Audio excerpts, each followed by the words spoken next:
3 people here.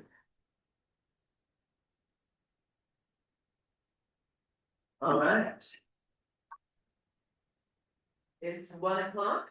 We're going to go ahead and call today's special city council work session to order. Today is Thursday, June 11th, 2026. It is 1 o'clock. As I stated, we are here at the Huntsville Town Hall Council Chambers, which is our anchor location. This meeting is also available for electronic participation online via Zoom.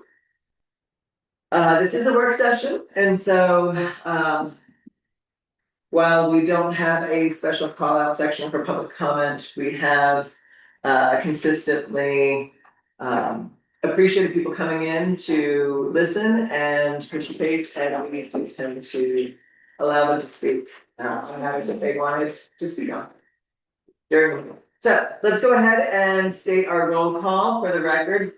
Today we have council members Hickman, Shaw, Hoagland is walking in right now, and Councilmember Dylan Baker, all present in the room. Councilmember Booth has an excused absence today. I'm Mayor Wampler. We have our recorder and IT director here with us as well, and our planning savant Brian Carver is here in the room with us. All right, please rise for the Pledge of Allegiance. I pledge allegiance to the flag of the United States of America and to the republic for which it stands, one nation, under God, indivisible, with liberty and justice for all. We'll follow that with a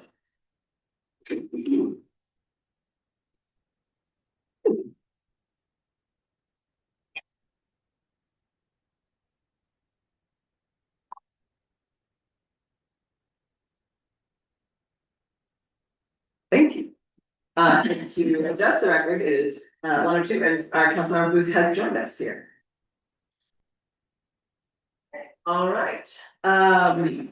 This meeting is mostly about land use, but as we have stated publicly and continue to do so, we'll start each meeting with an update on the fiscal 27 budget and our truth and taxation procedures that we're going through. So not much has changed, I think.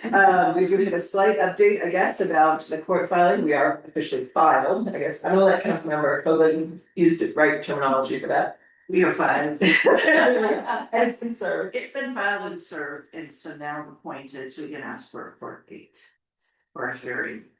So our judge was announced, and we can move forward with requesting a date for that hearing. So that's really the only new update there, but otherwise we continue to state that we are continuing down 2 parallel pathways. One, we obviously know we can, which is to just do without being able to raise property taxes this year to be able to balance the budget. We would be following a normal year's path if you're not raising taxes and you're just adopting your final fiscal 27 budget. So we're following that path and hitting all those deadlines, but at the same time, we're making sure we're hitting every deadline and every requirement for the truth and taxation procedure, so that should the court agree with us, that we've kept everything in mind and we can just continue on as we wish to do. So with that said, the impact schedule, what is it called again?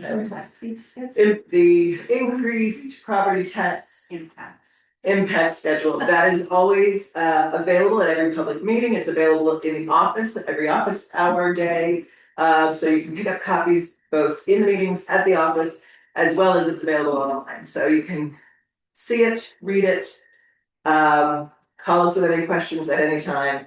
The budgets are also online, both parallel pathway budgets, everything's online for review.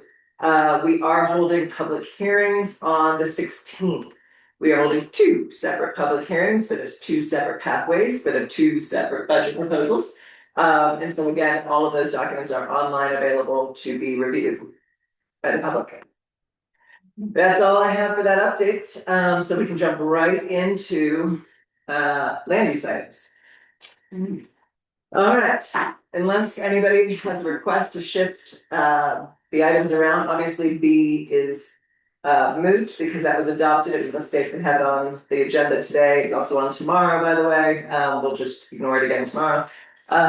But unless anybody has a request to switch things around, the top one is CBR one. May I do a quick request? Yeah. Because some people dial in to listen about 108-11 short-term rentals. In fact, one of the gentlemen attended in person, only Dan was not, were you at last time? There are two districts primarily affected. Currently, District 3 is the most intensely affected by short-term rentals. And those with new developments imminent, District 2, and I think District 4, I think we'll get some chat as development proceeds with approved development agreements. You're primarily interested, I've been going back and forth with Peggy with her comments this morning. And also I'm doing a lot of research and I don't think we should intend to do a deep dive today. I think that would be best reserved for tomorrow. Oh, I thought you were asking to put it up top. No, for people who want to attend simply to hear about STRs, I just wanted to say, I think we should do the discussion tomorrow. Okay? And I need to know what form we're using. Apparently I was What? on one, what form, what, I sent you a link. right, but just leaked it this morning and I had looked at one last night that was on their SharePoint. So let's get coordinated on which one we're gonna talk about tomorrow. Peggy, I assure you, I took your comments. I think you were the only person who commented and put them on the one I linked you to this morning. Right, So so is it here now in our SharePoint? is So we're there. looking for it tomorrow? Yeah, it is there, and I sent everyone a notice. And it's styled something as legal review. And it is in a folder called short-term rentals. So it's not on the. It is on the SharePoint. Right, but not where we go to look for files. It is in the files. I created a separate file because I did a separate legal analysis, legal one. And I put them both in a sub-file of that folder, subfolder file that's called short-term rentals. And I just sent a link here to everyone about an hour ago. Okay. Okay, so Councilmember Hoagland is making the request that we, I guess, formally state that short-term rentals will be looked at tomorrow. Is everybody okay with that? Table. Well, I mean, we have to get through. Prioritize. Yeah, she's just shuffling priorities, and it's down the line anyway, we may or may not have gotten it today anyway, but she would like to formally request, so if anybody's online and that's what they wanna talk about. That they'll know it's not today, they can come. Does everybody seems okay? Alright, Because those are all in the same form. Oh, yeah, send it to me. so short-term rentals will be discussed in tomorrow's work session. Okay, I also have a request. yes, In light of the training Tuesday night that Corbin gave, I would like to ask that we go back and look at CV2 again, because I have some real concerns based on what he said in the training. So I would like this, I didn't see it on the agenda today, I'd like it brought back up to talk about some issues. okay, so I can put it on Monday's agenda. The reason it's not on today's or tomorrow's that I already posted is because we all had agreed that it was closed. So if you'd like to reopen it, that's fine, it hasn't been voted on. Right. But today and tomorrow's agendas are posted, we can't change those, I can put it on Mondays. Perfect. Actually, probably better, Mhm. have more information, understand it better. Alright. I can do that. Anything else with today? Okay, then I guess if nobody has any requests, then we're starting with DVR one.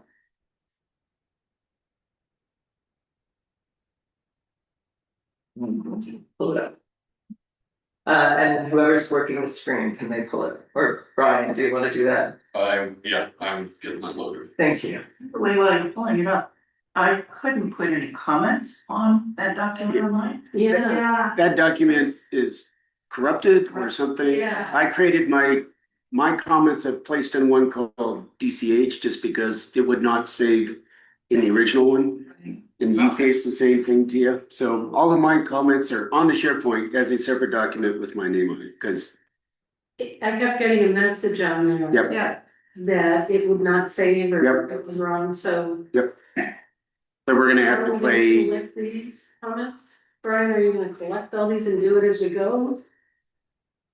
Well, if Did you say? If the copy that Councilmember Hickman has made will accept comments, we can continue with that one, but if not, yeah, we'll continue to take notes as you work through it.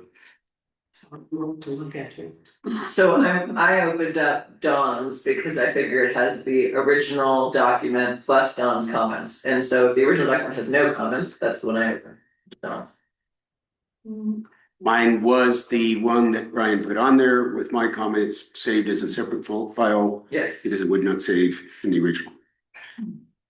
So I have no pride of authorship. I'm just telling you what I did because it was a very frustrating endeavor trying to save What's us. the most recent?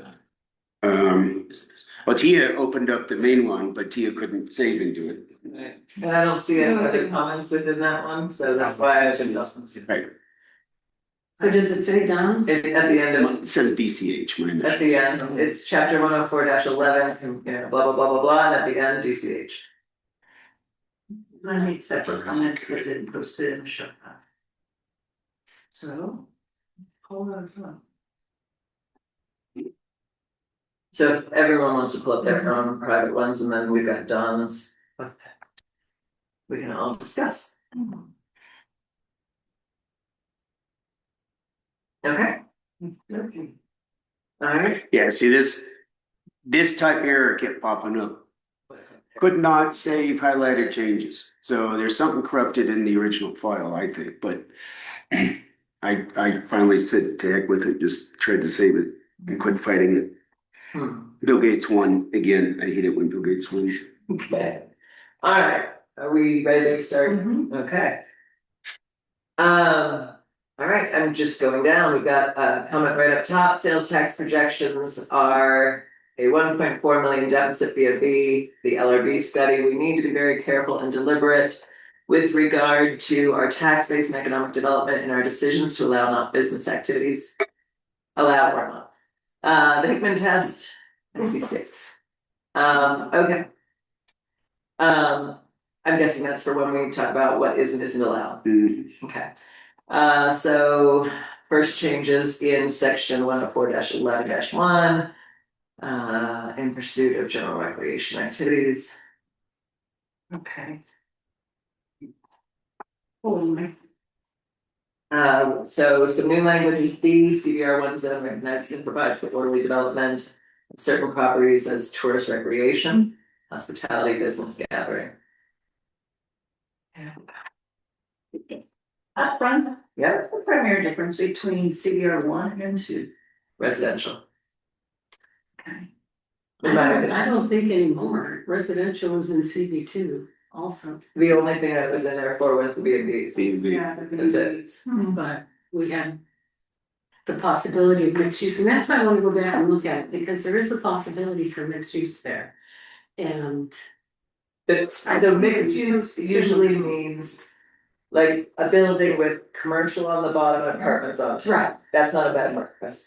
no, but that's why I'm saying, going back to CB two. It has so much to do with CB one and the village area, right in the center there, that's what I'm saying, the center village area where. Newtown Eden should have some other things that weren't in there.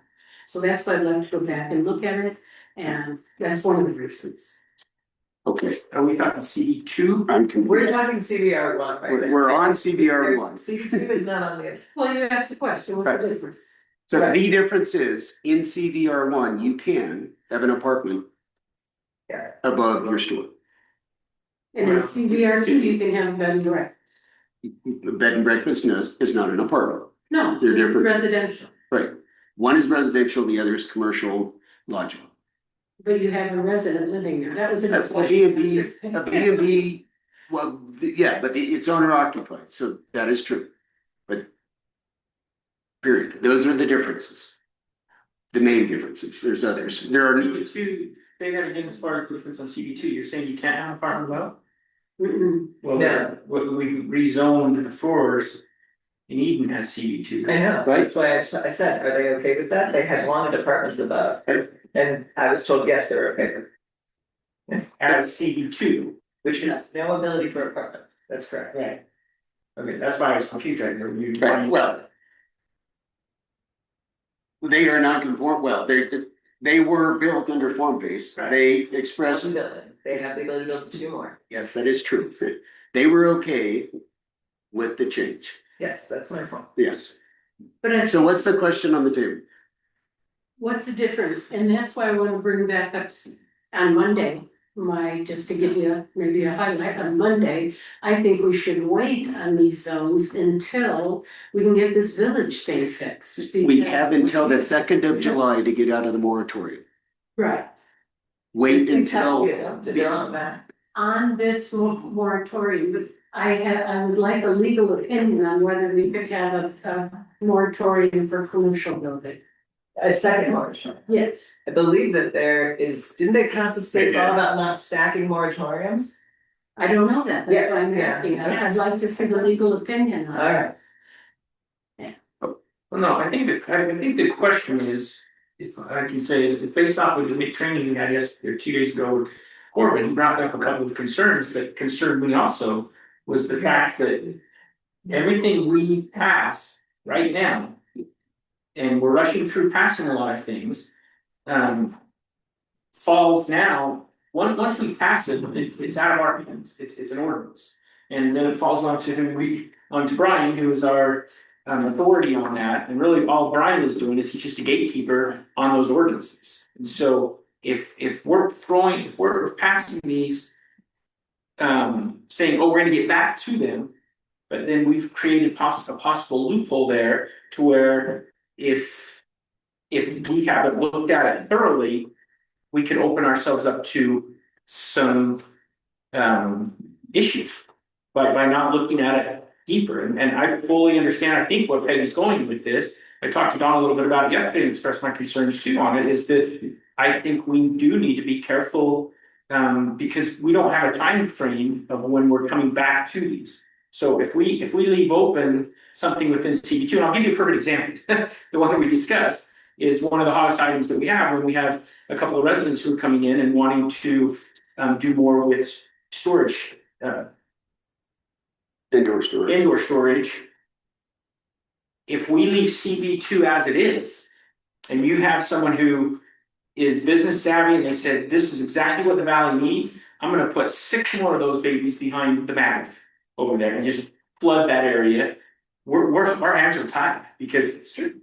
Right, so that's my concern with the meeting that Corbin explained to us the other day, that we could leave ourselves open to that. And right now, that's a pretty strong, viable business demand is storage. We've got, someone who wants to do it over in Huntsville and, discussions of expanding where one is in Eden too. Right.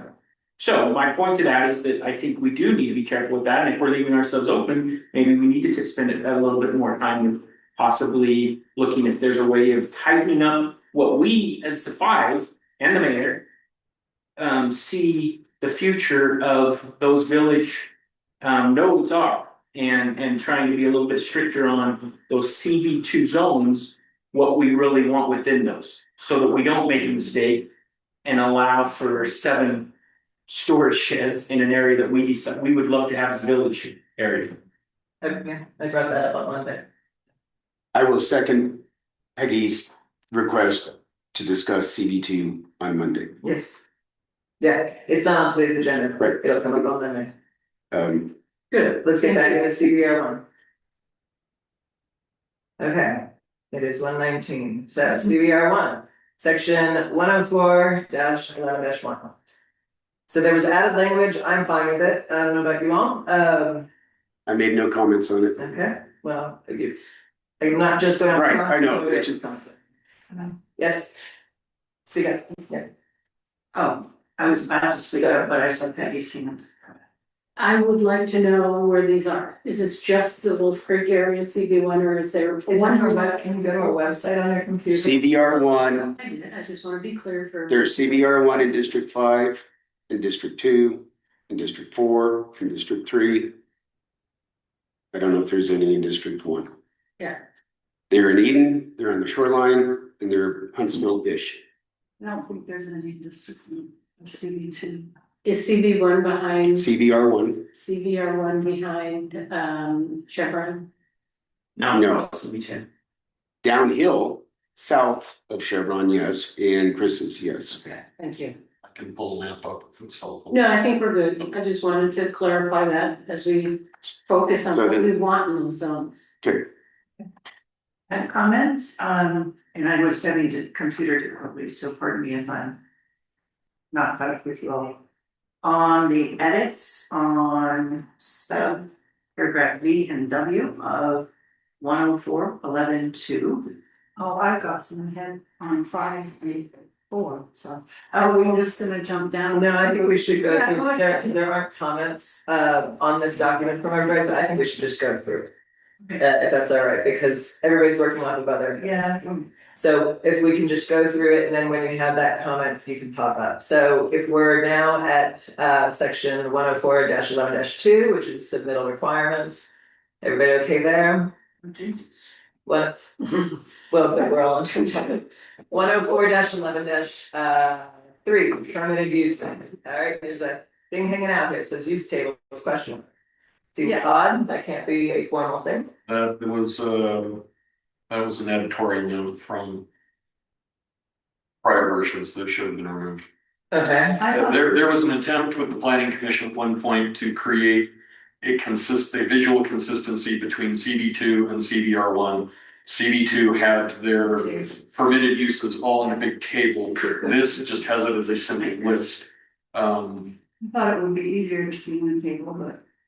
And the planning commission decided that for the sake of time and Mhm. visual clarity, we just left one with one. Okay, so is that something that we would like to have done, is put it in a table format? I thought it would be easier to see that, Yeah, but they just got it. There's one, I mean, we could, it's. The information's in there, we can just put it in a table It's format. not very hard to. Yeah, so that's one, anybody else? two, Anybody else? Sure. Okay, so there's enough desire, Brian, if we get the information put into a table format, moving forward. We'll still discuss it today, but moving forward, yes, sir. and as we go through this, we will say yes or no. Yes, yes. In we P or should C. go Through the information. Presumably, these are all P, the way they wrote it. Correct. Yes. Thank you. Yes, everything in this list is a permitted use. Yes, sir. There are nothing on the list is not permitted. So, before we go through one by one, I had a question, because they put everything except public utility station. They moved it from conditional to, okay, so they moved everything that was conditional to permitted in this table. Except public utility stations. That's the only thing that's under conditional, and before, there was quite a few things under conditional. And I was wondering why that happened.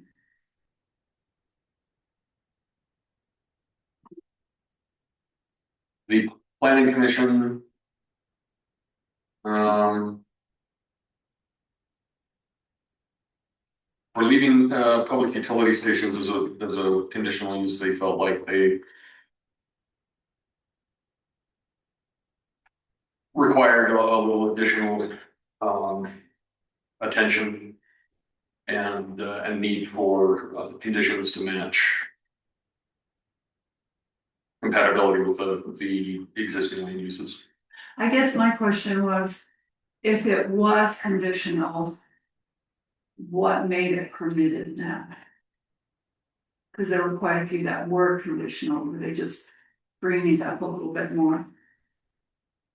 I mean, there's no reason why it can't be a permitted use. I believe it's a permitted use in other zones within the city. I mean, you may wish to include special regulations such as screening and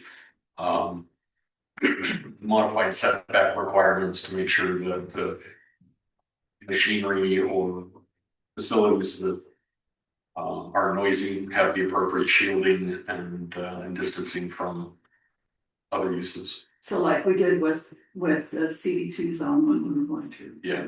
Okay. You know, requiring a fence, requiring Okay, yeah, cause I listed things that were. It looks like things that were completely removed when compared to Weaver County Code, STRs, Recreation Lodge. I have some things here that were removed. And I have questions now. Do you want, I can see that. right, so they're not on because they were removed, so do you wanna bring them up for discussion? Yes, Yeah, start. So, would you like to, are you taking the, position that you'd like to put back in? yeah, I'm just wondering why they were completely removed,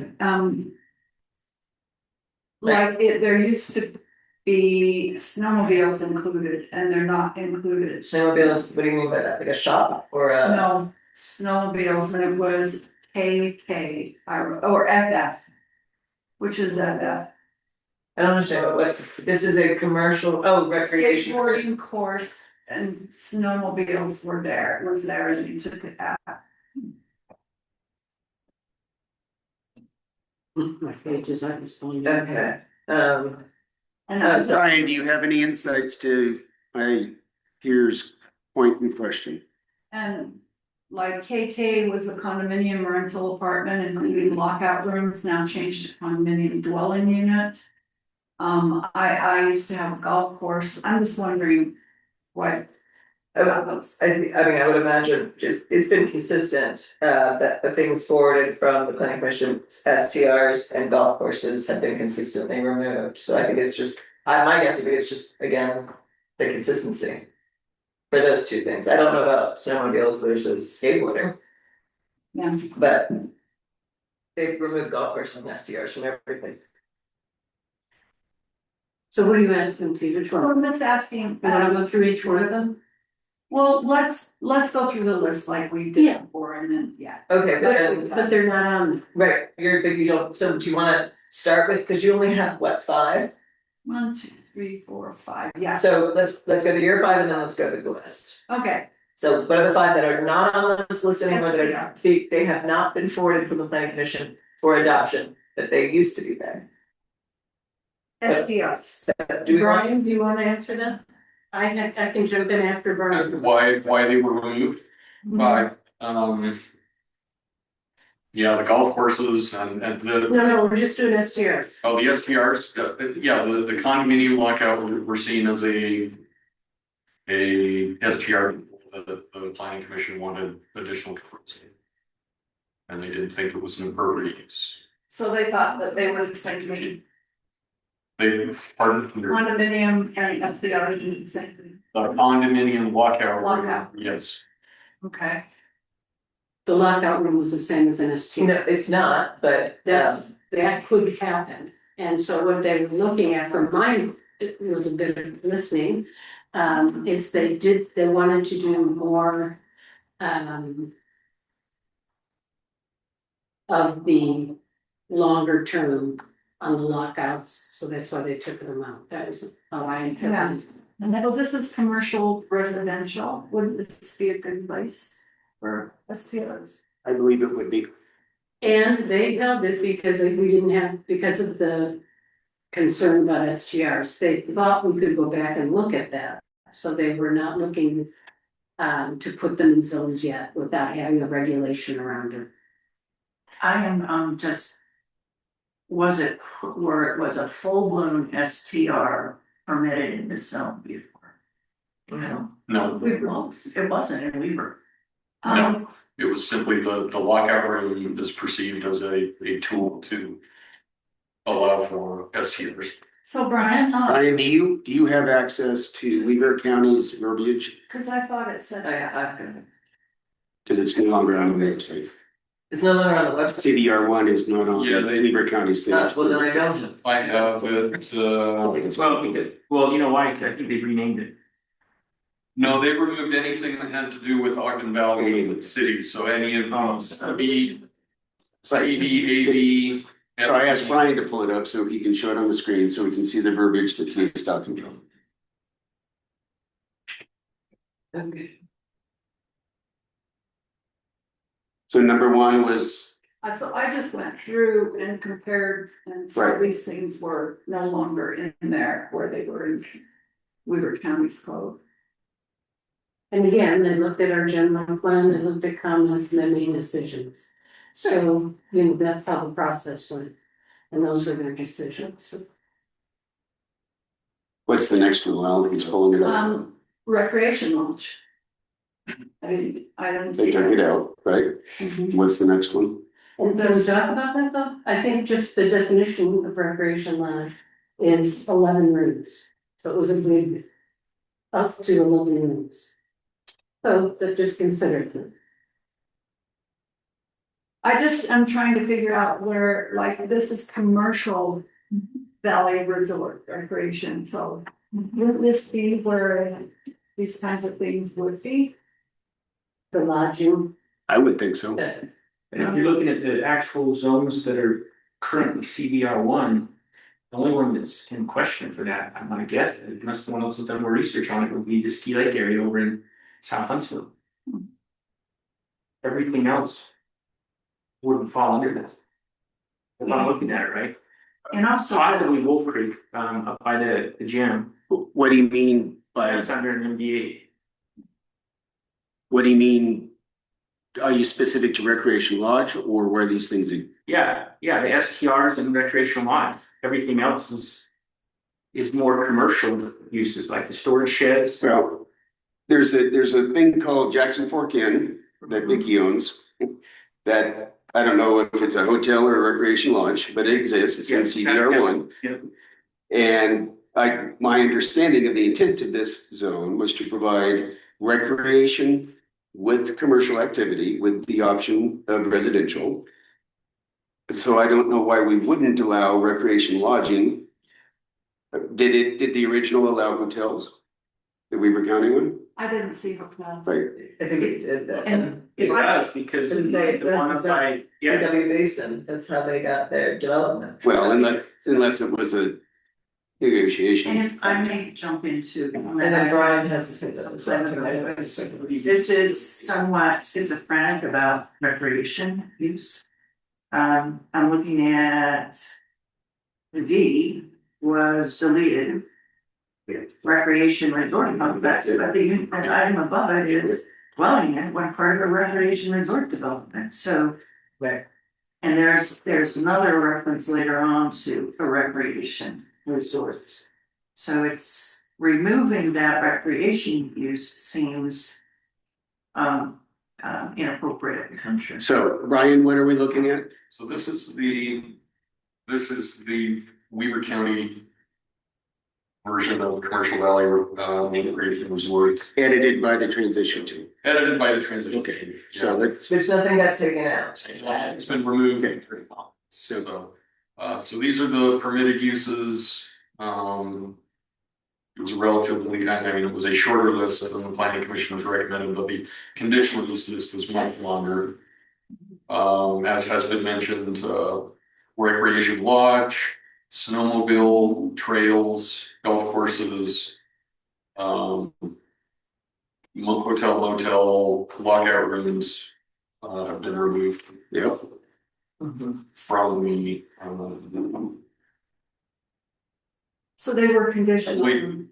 so they were conditional uses previously under the county. The planning commission was concerned about snowmobile use in CDR1, having snowmobile access into residential areas. Their concerns were for noise and traffic conflicts. Golf courses, they just, as you mentioned, generally removed golf courses. Did they take out recreation lodge? They did take out recreation lodge too. Recreation lodge has a specific definition in our in the city definitions, code definitions. It's for a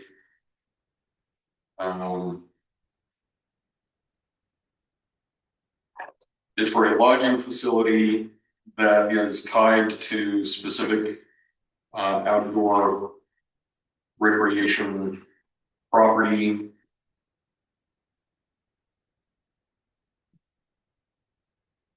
bring it up on the screen really quickly.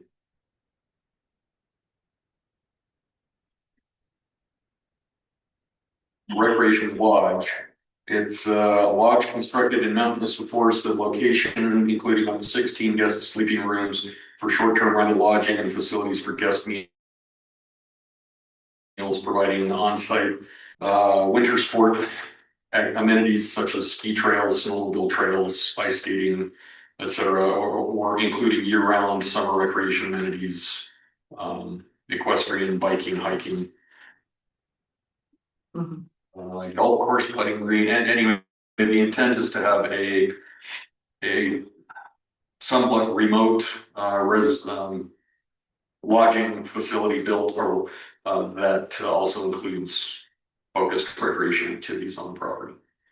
So this is different than just recreational lodging in general, which could be a hotel located near a ski area. Right. Okay, And we had applications of this type come through when I was on the planning commission. There were a number of people looking into yoga retreat lodges and things like that up in the forested areas. And they're small, but 16 rooms, but it's not a hotel. It's, it was all geared towards recreation in the mountains, and then they lodge and they have meals. And did I hear STRs are prohibited in this zone? Well, I would say In their draft, that yes, they were. and that. The recommendation draft, That prior to description, it wasn't. that description is not an STR, and I think they threw that language in. It's a lodge. No, I'm not talking Yeah. about, sorry, yeah, okay, I was going backwards, because I guess my concern is then how do you get around, once again, I'm going back to Ski Lake. The area zone, there from Ski Lake, there's, the whole thing's CBR one. Mhm. I don't know how, if we take that out, that's gonna be possible, because that has to be STR, it's over there. Well, I know somebody does it, has done it right. as. They have a Or they license. see non-conforming. Yeah.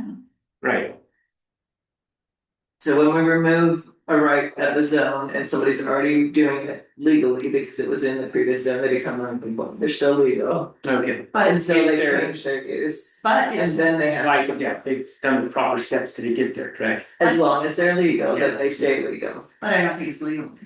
That's a different, then that's a different matter. What is a recreation resort complex? That is also defined. Yep. Right, But I guess back to, excuse me, Brian, back to recreation lodge.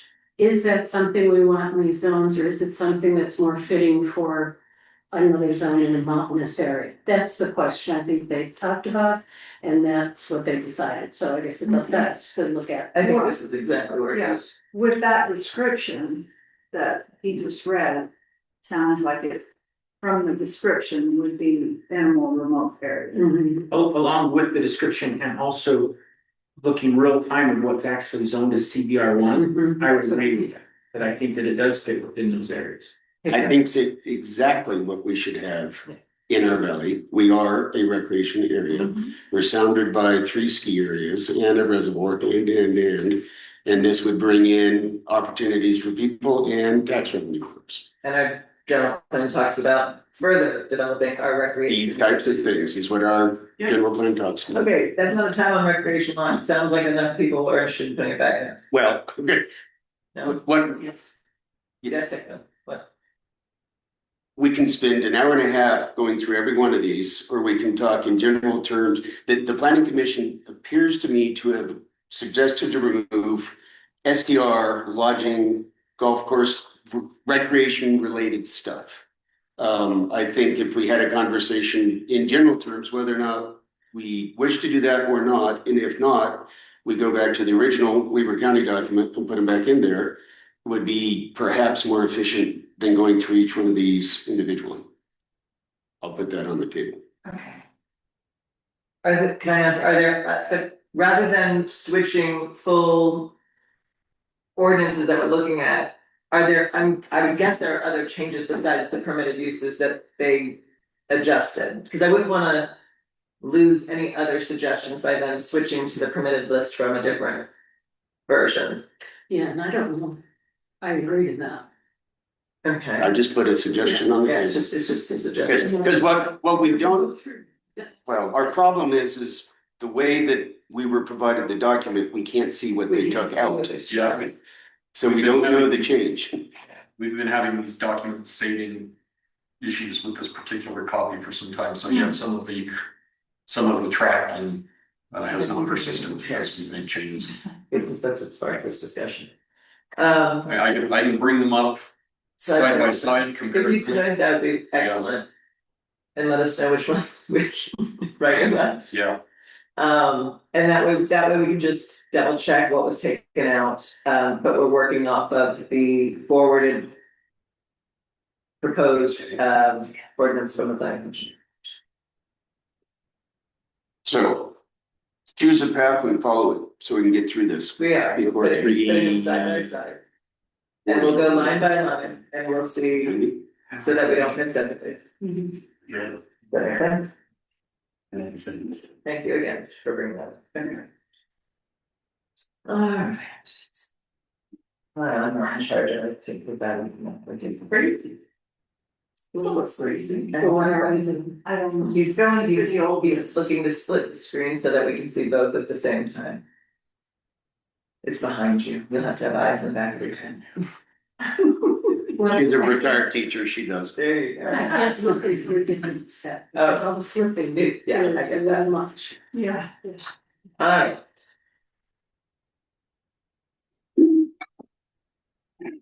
And I think that's a good way to go, because I don't have anything wrong with what they said to approve. So, I have comments on all of that. I didn't have any comments on what to approve. So yeah, the Once, question is, what did they, Right. what did they strike? Yeah, it's a good way to focus on. On things, what was stripped. One.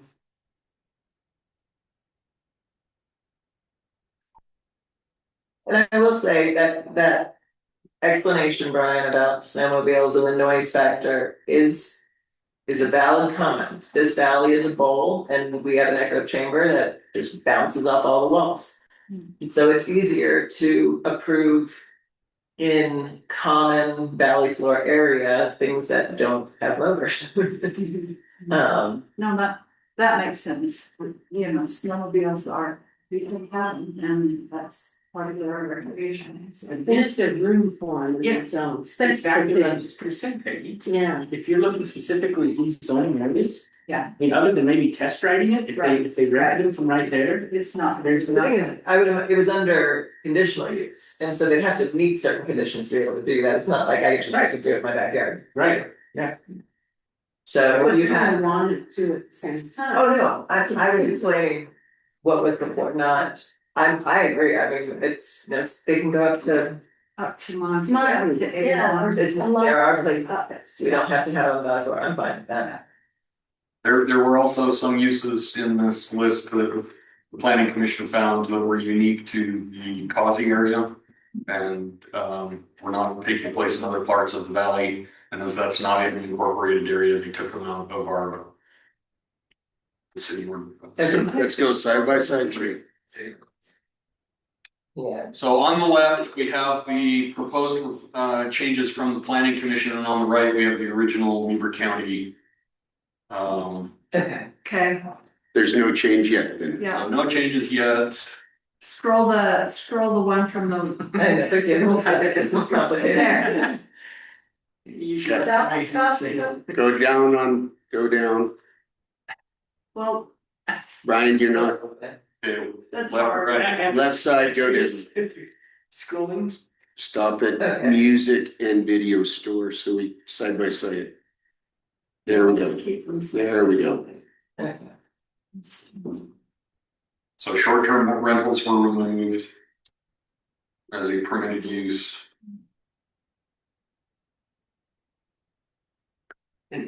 Morning. Don't forget. Tavern. Wait, Wait, it might be that. right side is Weber County, right? Alright. So they added tavern. Well, I scroll and see additional. You're right. Yeah, they might have Sure. been from conditional too. But again, yeah, I don't think STRs were. Primary. Short-term rental, So- limited title, 108 chapter. Short-term rentals were a permitted use under Weaver County. So I'm gonna go on record saying we should put them in our ordinance. as So, permitted. well, okay, so understand that that title has them in certain stated areas. And then there's a line that says, and wherever they counts, like they can be put in for developer agreements. So they could go, they could have no STRs in CBR one, for example.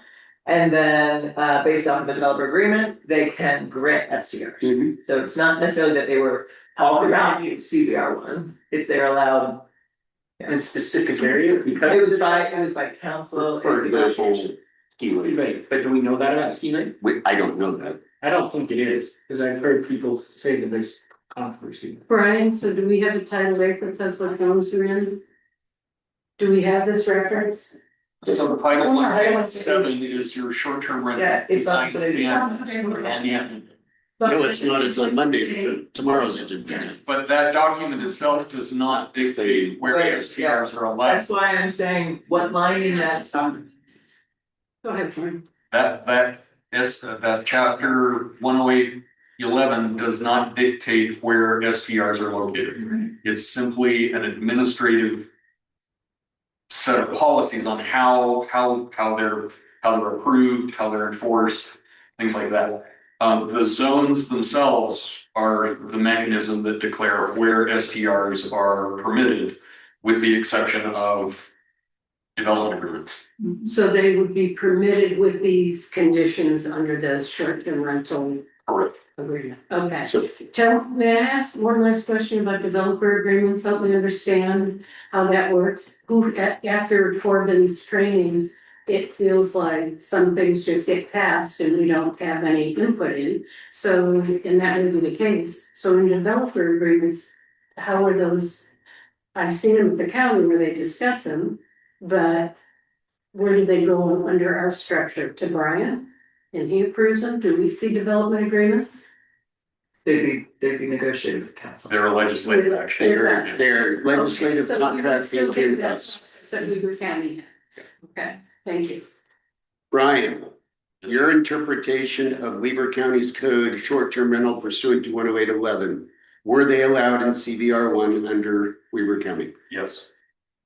I recommend we put them in ours.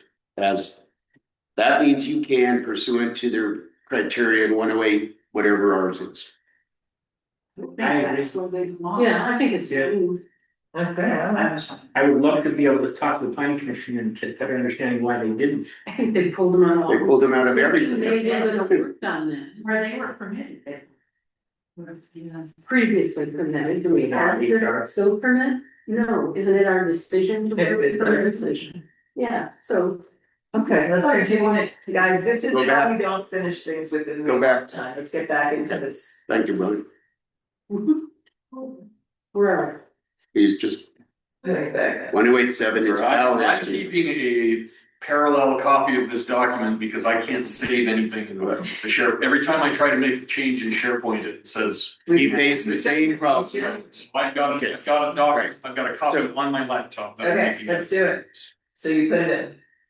Alright, continuing line by line, so what are good stories after that, are we still, Let's see what, Yeah, let's go. okay, so now we're in the conditional uses. okay, Excuse me, what was public vendors? Was that in there? Which side, left or right? I I saw. think she's talking about, Vendor, short-term vendors. yeah, it's on both. Short term. Yeah, it's on both sides. Good. Okay, so now we go to conditional uses, so you're now gonna have to go up and down, is that correct? Because they moved some things into, Go up top, please. Yeah. Noah's bed and breakfasts. They moved everything Yes, they did. except for public utility stations, so everything in conditional okay, uses, they moved up to permitted. okay, can we, So they Take a look. kept B&B Inn and B&B Hotel. They have a tavern instead of a beer parlor. they had taken out recreation lodge. There was, excuse me, there was conflicting language, so they put it all under one, but, I'm okay with that. They took out recreation resort complex. And what is that? Well, was recreation resort complex in Weaver counties? It's not under the condition. It's right there, recreation resort complex. Oh, my bad. Okay. You said there was a definition? Yeah, we looked at it earlier That was lodge. and we looked at recreation resort complex. What was the difference? A lodge is simply 16 residential unit or 16 lodging units with up to 16 lodging units with a recreation attraction. A recreation complex is a more sophisticated master development, where you've got multiple buildings, multiple activities going on site. So is letter U taking care of what they wanted to with that, the dwelling unit, when a part of a recreational resort development? That's So the smaller version of that? That's from the county. It's from the. Oh, okay, that's still there, but they scratched the one below it, that's my point. Yes. They just wanted to shrink that a little bit, the usage of it. Just align them. Yeah. Cause So the way that Brian just explained what the recreational resort complex is yeah. versus the one above it.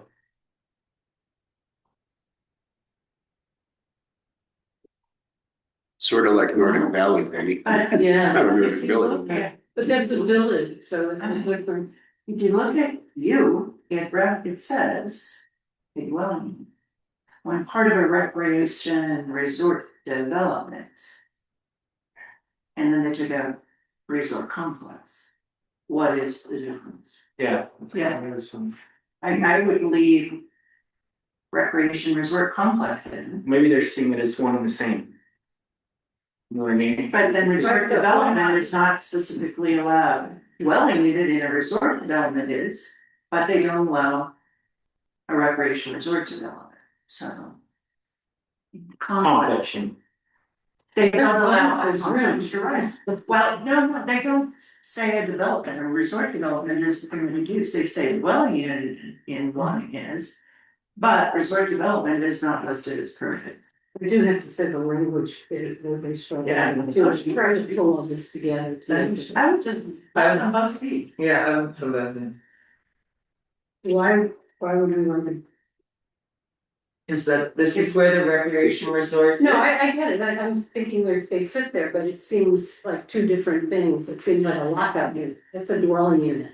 When part of it, is it a standalone? Is It it can be a single? standalone, you've got them in Nordic on the master plan.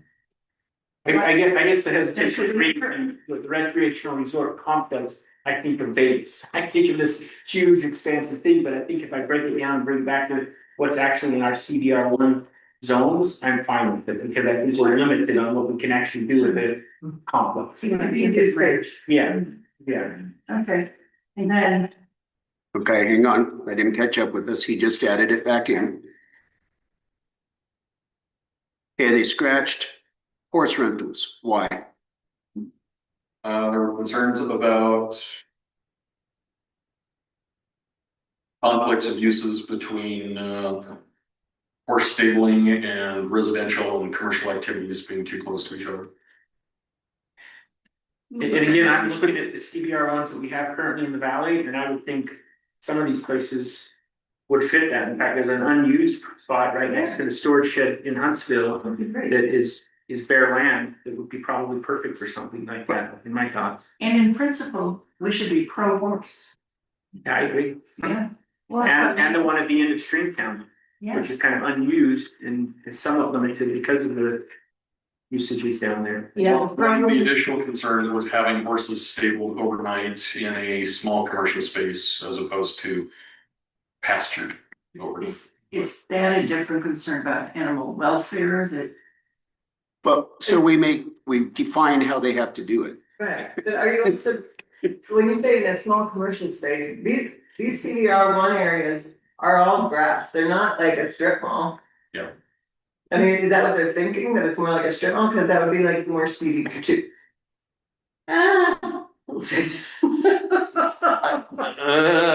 I'm gonna go on record as saying, put it back in there. The thing is, we can't pick where property owners want to have this, that's the problem, so would you want it, that's the question I try to ask myself, everywhere in the zone. It Because says, the property owner could come and say, I want it, they don't tell me even less than that. This is. They'd have to rezone. They'd have, I know, that was a bad example. Have it anywhere else in the CB one zone, we can't dictate where it's gonna be. I have no problem having horse rentals anywhere in any CBR one. Ms. Shaw, hold on, Councilmember Shaw. It says up to 10 horses per acre is stable.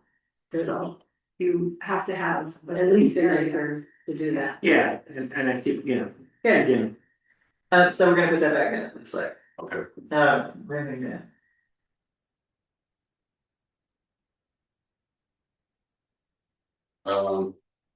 Here on line FF on the left.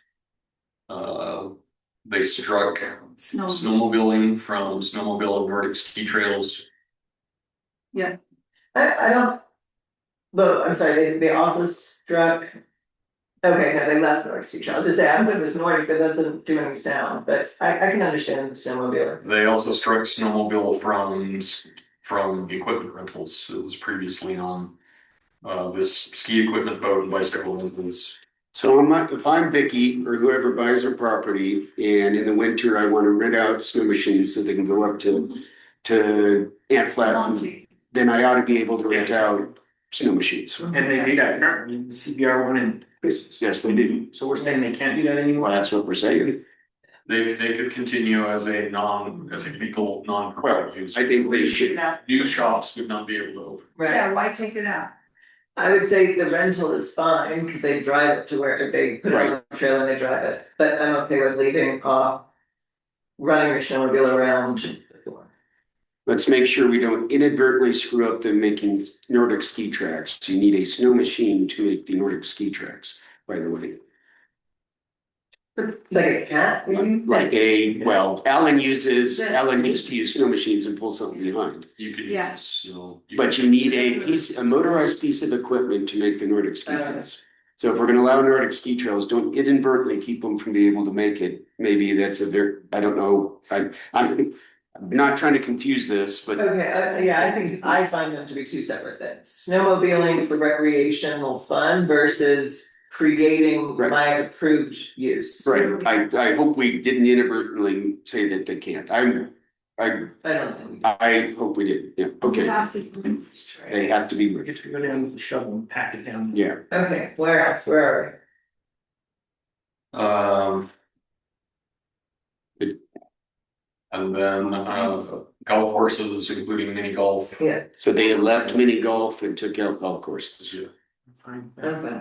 Without water problems and things. Any other change, No, except the one that Tia brought up about the public utilities. Rental apartment. Oh, that one, right, let's go to that I one. don't see timeshare, including Yeah. that.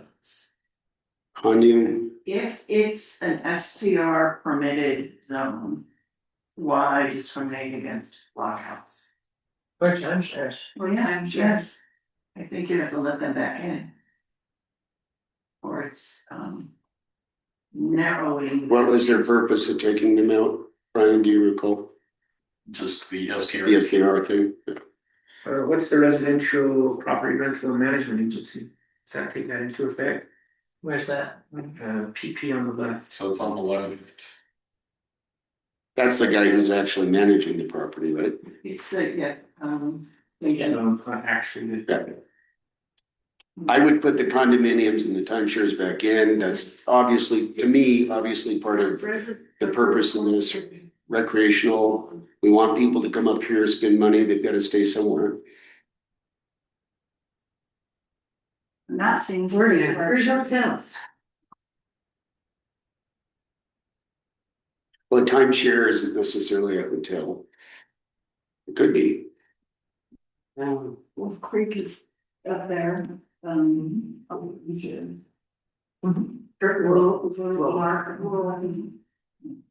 they keep, That's within the reason. did they keep, did they leave it or they did keep? I know that's still too. Yeah, across the street is CD. So I would put condos and timeshares back in. That's my vote. Yeah, Now, are lockout rooms long-term or are they short-term? They're generally, but they can be either. You have a lockout with long-term and short-term. We short term because there's an additional. That's really what makes the difference between a long term and a short term and the events.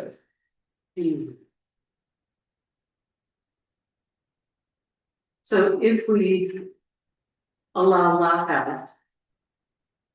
But understand, but hold on, I wanna make sure people understand, lockouts are not automatically a short-term rental or a long-term rental. Because, so for example, my mother, my in-laws from Spain, they come to stay, they're not coming, they come for a month because Spain's their home. They stay in the lockout, it's attached to my home, right? But they have their own privacy and we share all of our meals together and we, but they can go into their place and close the door and we could. That's also a lockout. It doesn't have to be automatically a rental. People can use it for however they want. It's just a construction mode. Like your mother-in-law. So is It it is, part so of it your is. house? Mhm. Is Yeah, it it's part of my part house. part of the house? That's a separate entrance and exit. Lock the room, so it's like a separate. I could lock my in-laws out. And they're separate entrances. So how's that different than an ADU? It is an internal ADU. It's an internal ADU, okay, thank you. Yes. Well, one little, just a code snip on this is really important, that you can't have two different individual people renting that, that's Right, why it's right. concerning. Right. So you wanna make sure that owner occupied, and then the lockout room would be short. Yes, that's right. To just one person, You don't wanna, it changes the entire use of it, if it's two different people renting it, that's the challenge with these. But the short-term rental, the short-term rental ordinance. Allows an exception to no two people renting where one of the two contracts is a lockout. So that is permitted. well, we haven't approved. No, but it's the language that was adopted in 23. Yeah. Thank you. So it looks like we've gone through this table. Okay, yes, so Yeah. any other, I don't, is there any other things that were changed? Or everything's already over?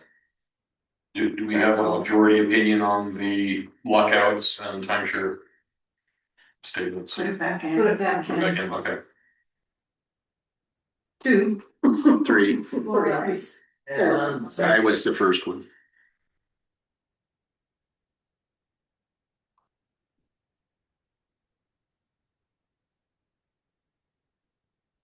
Okay.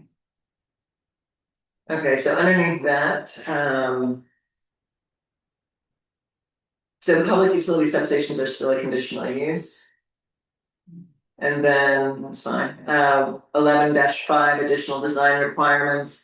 To meet the intent of the chapter, all projects shall consist of a minimum of 30% gross square footage of buildings. Being commercial area, I had a question on this. yes. It was changed to 30% from 10%. Oh, see, sorry, it didn't, And I had 50% on mine, so. that's B, we're talking A. Okay, And it it doesn't isn't have a any, number on A and Y. and it doesn't have a show now changes, so thank you for saying that. It's 10% and they changed it to 30%, but there was no red line to show us that change. Thank you, because I didn't catch that. So they increased the amount of commercial that would need to be involved. Huh. And my guess would be that it's because of trying to curb short terms is what I'm thinking. Well, also, the purpose of the zone too, wasn't it to provide for recreation, hospitality, businesses? So I think that's the balance, it's not all residential or all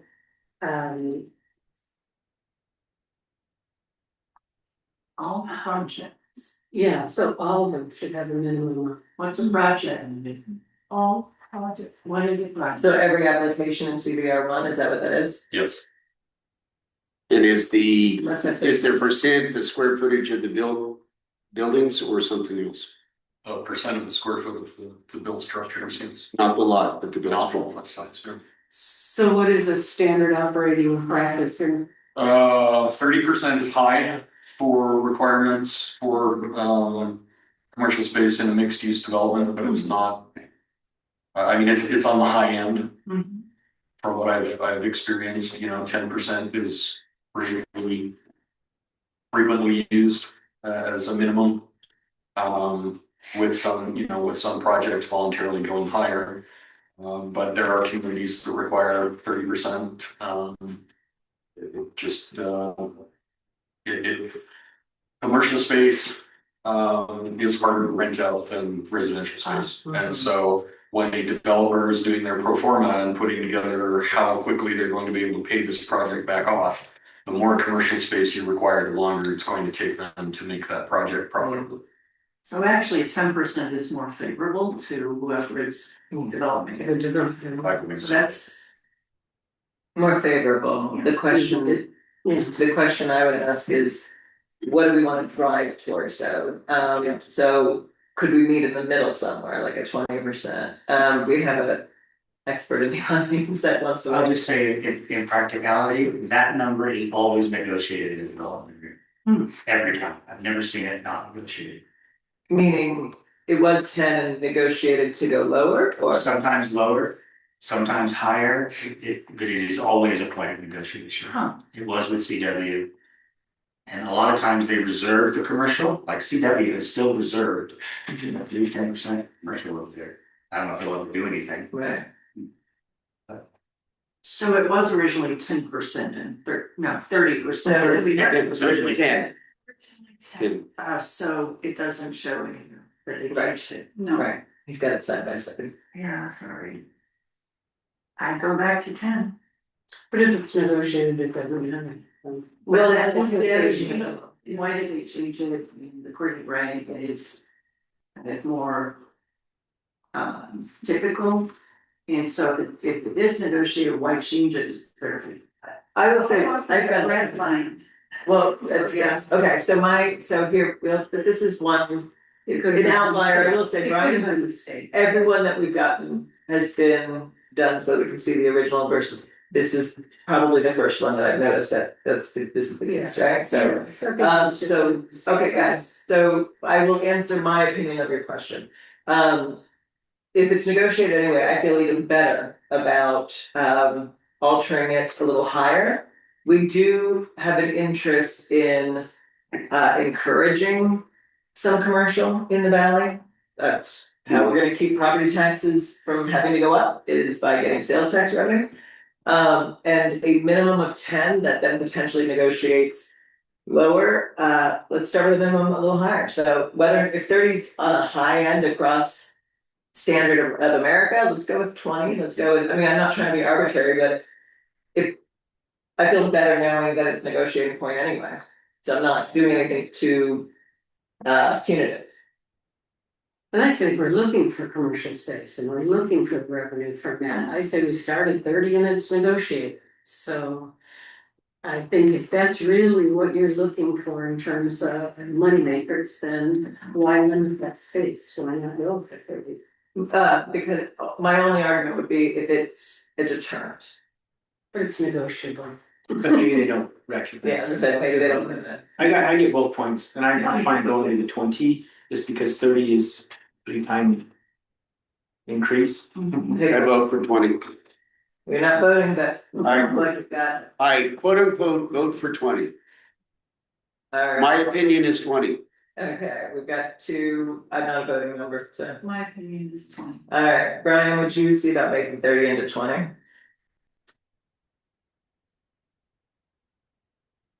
And then, These apartments, hopefully will rent for less than you have to do on $1 million house, and we'll be able to have some affordable housing with all this. and then the next line, the 50% of building ground floor, so that's a whole new line, is that correct? This is a whole new line, it was out there.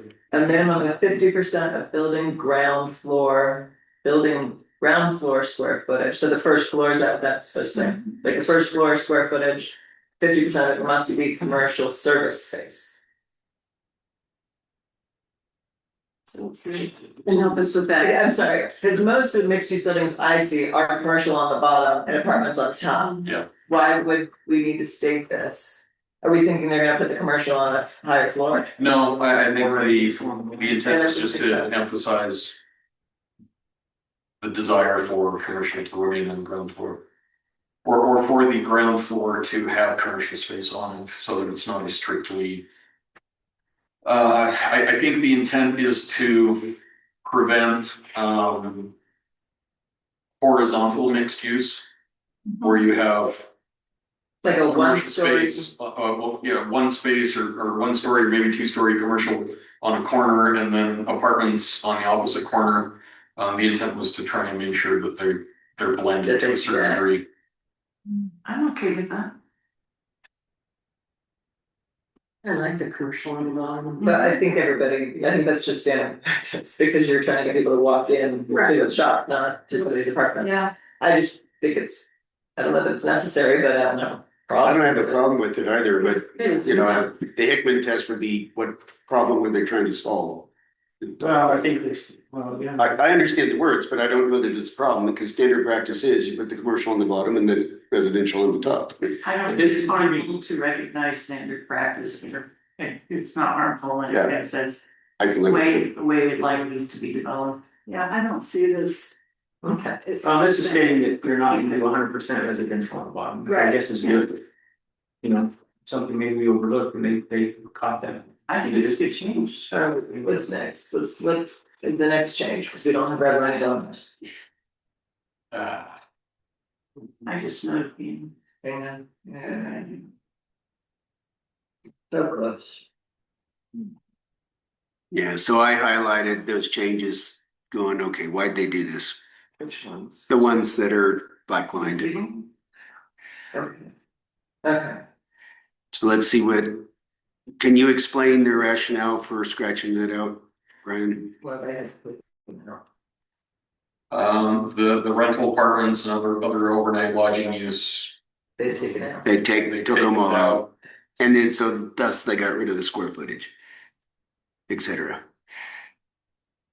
Those all go back in. They do. I think so. All the Yep. rental and stuff in.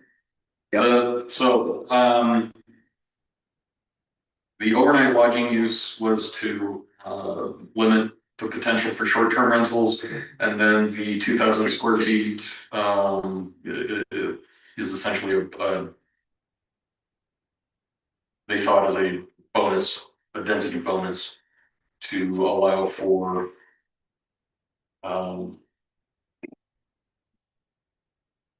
additional units.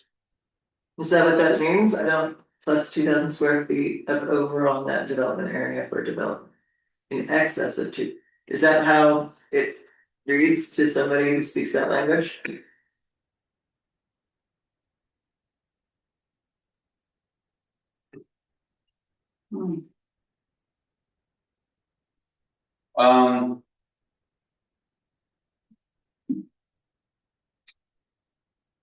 In the sense, yes, what it does is it for the larger the property, it allows you to use, once you get past that initial 7,500 square feet, it allows you to add additional units at a faster rate.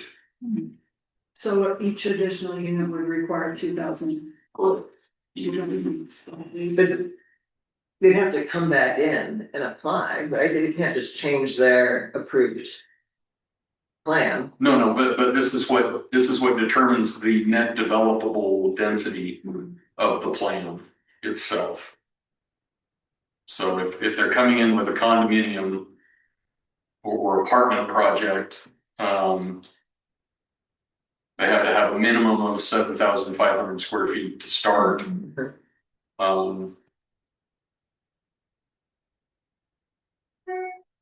But then that would give them 2 dwelling units. But if they want additional dwelling units, they only have to add 2,000 additional square feet to the project or to the lot size, So another 2 would be another 4,000 instead of 75. instead of another 75,000 or 75,000. Yeah, so they're making more density Yes. in there. And why would that be? Besides making, yeah, so but they'd have to have a development right to do it, at least the way that we word it. Well, this goes for condos, this isn't hotels. Correct. Okay. So it does feel like a plus. You know, you do this and you get this. It allows for, it encourages those development units to go into a smaller space. So rather than a duplex, you're encouraged to do a quad. fourplex. Yeah. And I think that's why they took out the rental in this piece, because it was the housing they were looking at, trying to get housing, so condominiums as opposed to somebody buying them and renting them. That's what they were trying to do, so I think that's why the rental was taken out, but the square footage. We wanted you up more units, don't we? Well, I was gonna say, That's a good point, the developer, things like that. well, but if it chews up development, right, and we have to have affordable housing to do a fourplex instead of a duplex,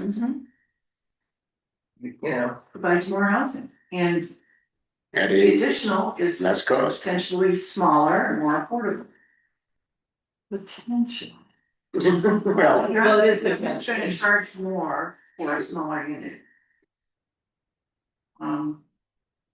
Yes, but it doesn't necessarily have to be affordable, that's true.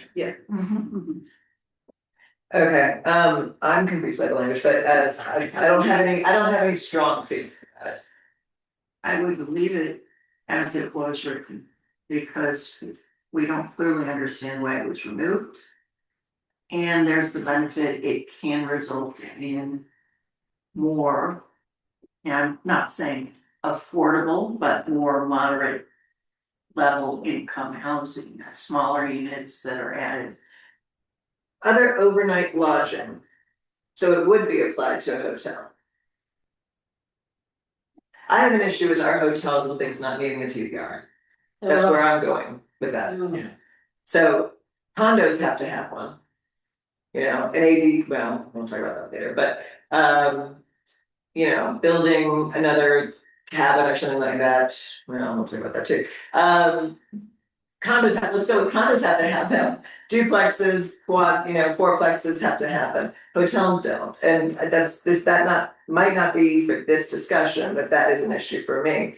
If we are encouraging, if it gives bonus space to go from a duplex to a fourplex, I can understand that. If it's encouraging additional hotel rooms and we cannot adjust it where they need to have at least a fraction of a TDR. I don't know that I'm into that. That's my opinion. So what is the TDR for condo, excuse me, Kay, while we're still here on TDRs? Is it a full TDR for a condo? Yeah. Any residential units. Is a full? Yeah. Okay, this table applies to, and it's not clear to me the way it's set up. Does it apply to condos, not hotels, but condos? Well, It's not clear. they struck out other overnight lodging use, and that's where I'm saying, so it could be a hotel, and I am less inclined to help hotels if they're not gonna use it, if they use a TDR, I'm fine. If they're not, I'm less fine. Well, then let's keep it out.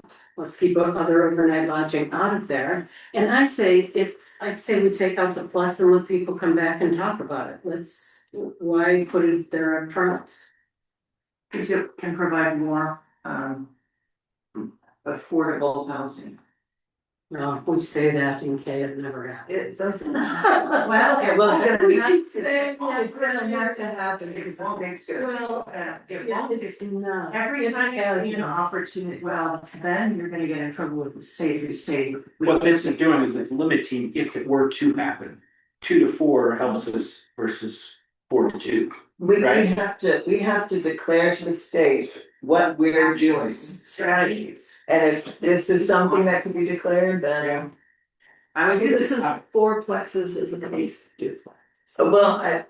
We've been talking about. No, I'm just I don't know. saying, but it's putting double, anyway, it could add density to. Yes. Yeah. In a commercial valley recreation. Yes, Plus, so that would be where it would belong. so, but so I'm guessing that recreation lodge doesn't have to be a duplex, it could be the rec lodge, cause it says other lodging, it could be. Whatever else we allowed in there, timeshares or. We just went through those. So is that standard practice, did you say, Brian? Adding developing Mhm. units at a lower scale. It's common, If the intent is to encourage density within a node of the community, then yeah, it's common to allow for that type of stacking. And that's one of the principles of the general plan. And if they have to bring in a development Yeah. credit from somewhere, I think that was the planning commission's biggest concern was that the TDR situation is still very much in flux. And they were concerned about where those TDR credits were coming from and where they were going. And so they were very reluctant to allow for this. Yeah, 'cause it's not a village technically. We don't have them. Well, this is silent on TDRs. Sorry, yeah, that's interesting. What's that? This is silent on TDRs. So where is it in the, so did it get taken out and we don't see it? It's hard to tell, but there are more density rights involved in CBR one than there are in other places. So was that language in there somewhere in the original and it was taken out? Cause I don't see it anywhere. I don't either. I don't know what you're asking. Will you say that again, please? Where in this does it talk about your density rights? Well, I mean, this is it. It says if you have 7,500 square feet, you are allowed 2 units. But if you can add 2,000 feet, you're given a third unit. 4,000 feet gives you 2 more units. There is no requirement to get those TDRs from elsewhere. So They're, then you were they're- right based off of that. yeah, their right is here, explicit. Your rights are based on acreage entirely limits. So Yeah. is there a cap on how many, like, just How many? 2,000, so you could just keep adding 2,000? You could have 40,000 square feet, And make it and that would give you 2, and then you'd have, 19 units on 40,000 square feet. which is an acre? Yeah, this is how the 20 acres that I've been owned in Stringtown is like, what is it, 250 development rights of it. CBR one comes half the development. With no requirement Is it for this? TDRs at this point. No, That- that doesn't. right. make us. That's correct. That's right. So You have them. you have them, right, that's. Yes. But it's up to us to decide. Do they have them or are we Well, gonna the- require it Well, we'd have to add it into the language, right? if we do? So We don't have that. okay, making sure everybody understands, so in this, whether you take the 2,000 out or not. At what it has, whatever the I lost my place. 75. 7,500. That is going to give them 2 development rights for 7,500, right? So. However much land, if I wanna put a rec lodge, right, which I think was capped at 16 units anyway, but if I have. 7,500 times 8, right? Then I have enough density rights to build my rec lodge because I can do 16 units. I want a rec lodge, and according to this, 75 times 8, I get to do that, without the 2,000. If I had more than that, I could maybe do more, and I'd probably have to put some other things like a road and a driveway or a parking lot and other stuff, but, so I'm gonna need some more space besides that, but I can do my 16 units. So on 1 acre, because I'm just thinking of the 30,000 that Brian gave me, you could have. He said 19 units, right? Approximately, maybe a few more. I mean, I can do the math for you. 19, 20, Yeah, 20, you know, So 40,000 square feet is an acre, right? So it's going. So you could have 20 units, you would have 18 based, you would have 2 based on your first 7,500 square feet, and then if you had another. 43,560 minus 75, wow. then divide that by 2,000, and that gives you 18, so you've got 20 units per acre. In terms of, wait, okay, because that's not one thing. Maybe I'm just doing bad math, at 40,000 square feet divided by 7,500. No, it's subtracting 7,500 because that's your first 2 units. So. Oh, I wasn't considering the 2,000, okay. Oh, okay, and then I was just explaining the way. So it was if we written. didn't keep, if we struck the 2,000, it would just be 75 over and over again until, right? Right. Right, So yeah, so in my, if we keep striking out the 2,000, it's kind of like consolation or whatever. to try to encourage development, we would get, you know, a little over 5 with density, right? 5. And it would give you 10 actually, because Sorry, times 2. it's You 2, get yeah. times 2, so you're right, you're right. So put it in in an acre. 20 units compared with the 2,000 it is compared to 11. 11. It's ×2 if we stay on the right side, but if we go to the left side, it's not ×2. No, it is ×2 because it's still 7,500 square feet. They took out the 2,000. Oh.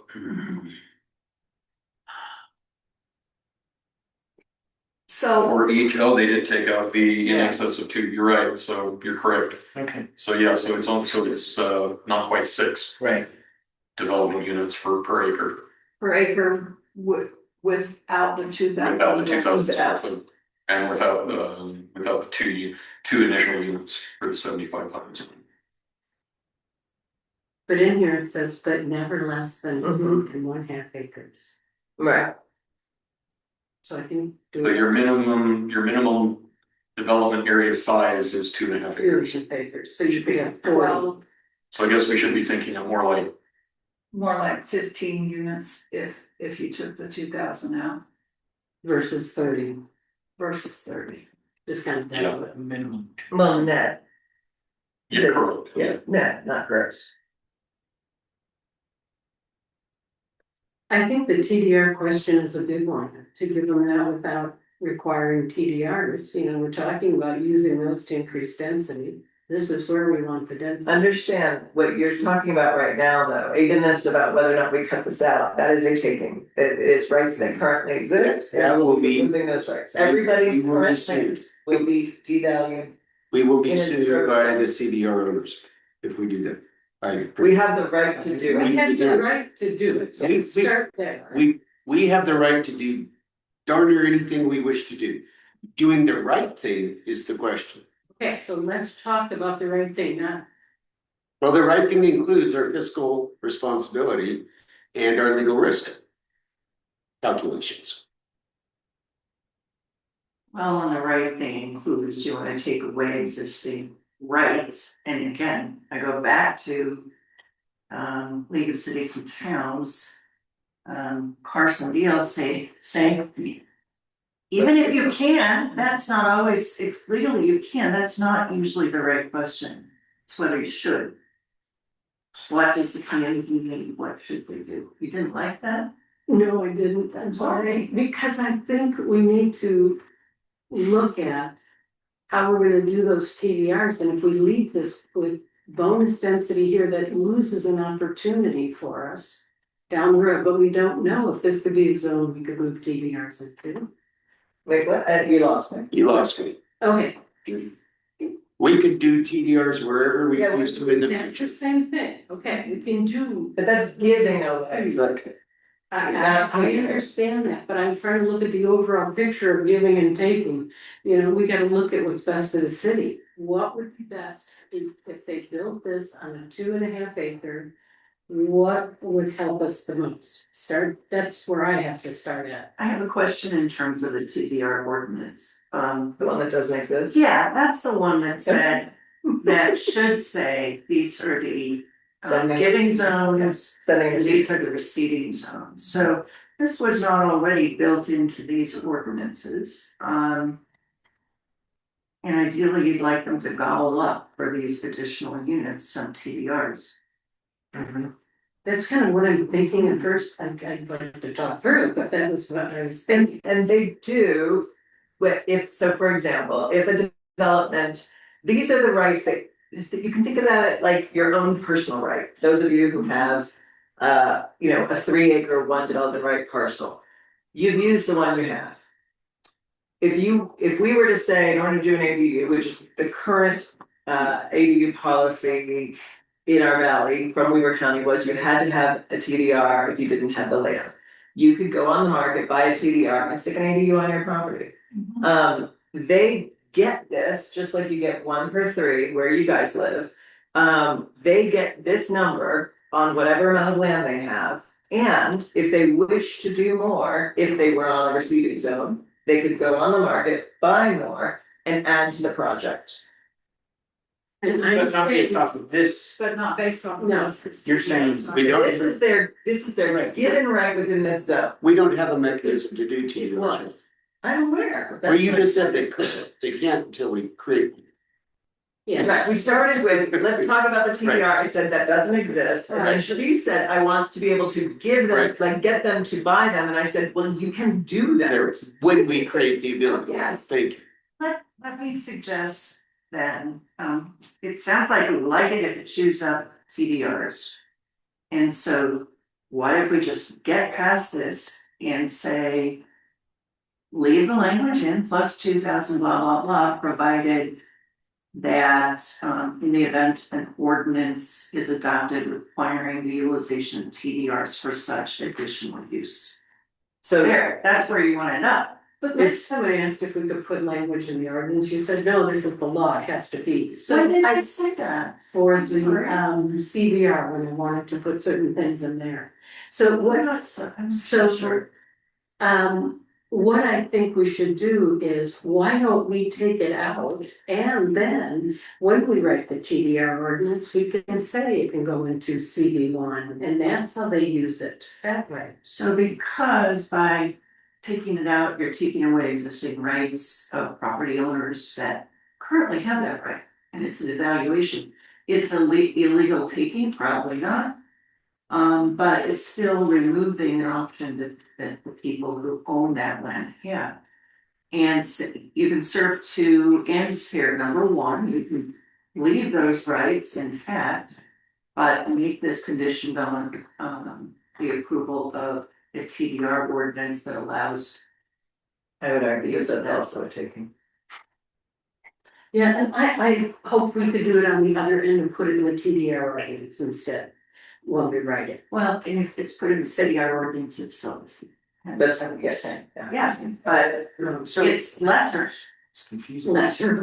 No, it's lesser of a It probably is. And it serves, in my and it serves the land use, the general plan.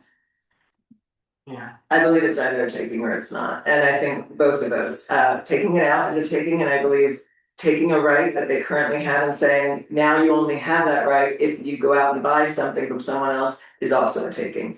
So the question is, do you want to downzone this area or not? Can I ask Janet what you meant by or other overnight lodging use? Are you wanting, when you leave that struck out?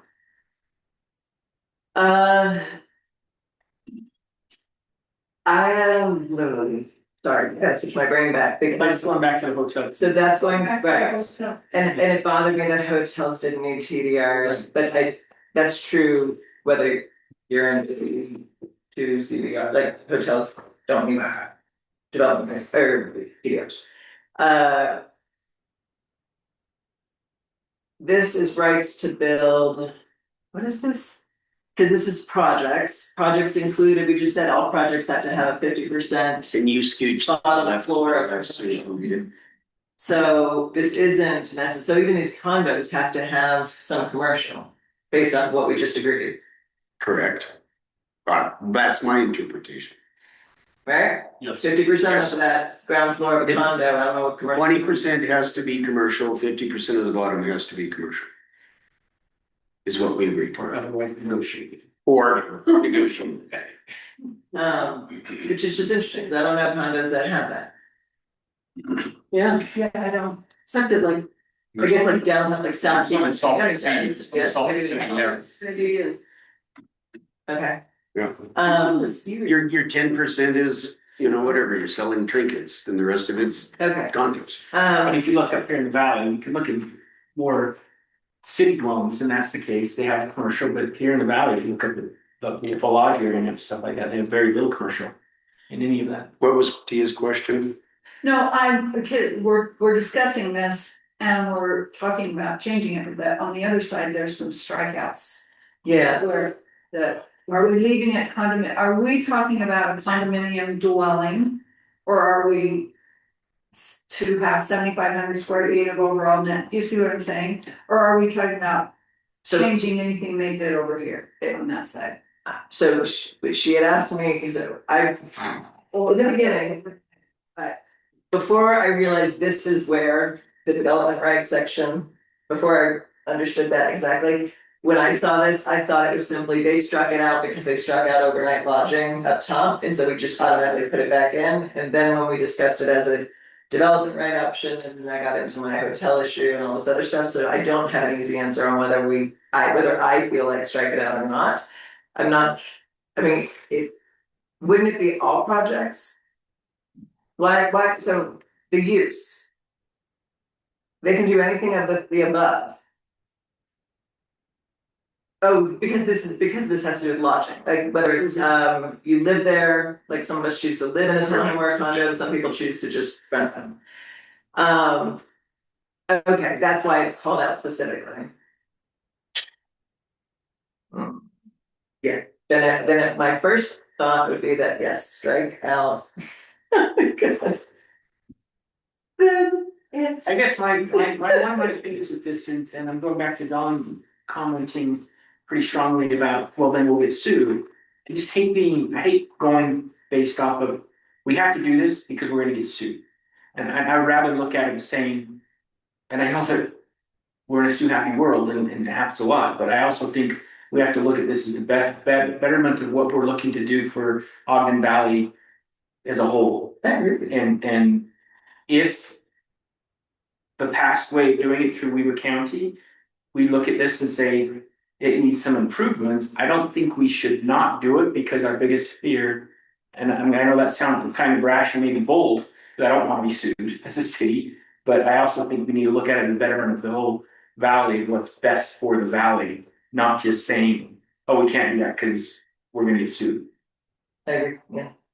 So, I remember reading, about that Corbin sent us, that the courts would not look at it as a taking, and that land is still of value. And in a legal taking, you can violate the due process if the change in use imposed by the government agency would essentially reduce all economic value. Right.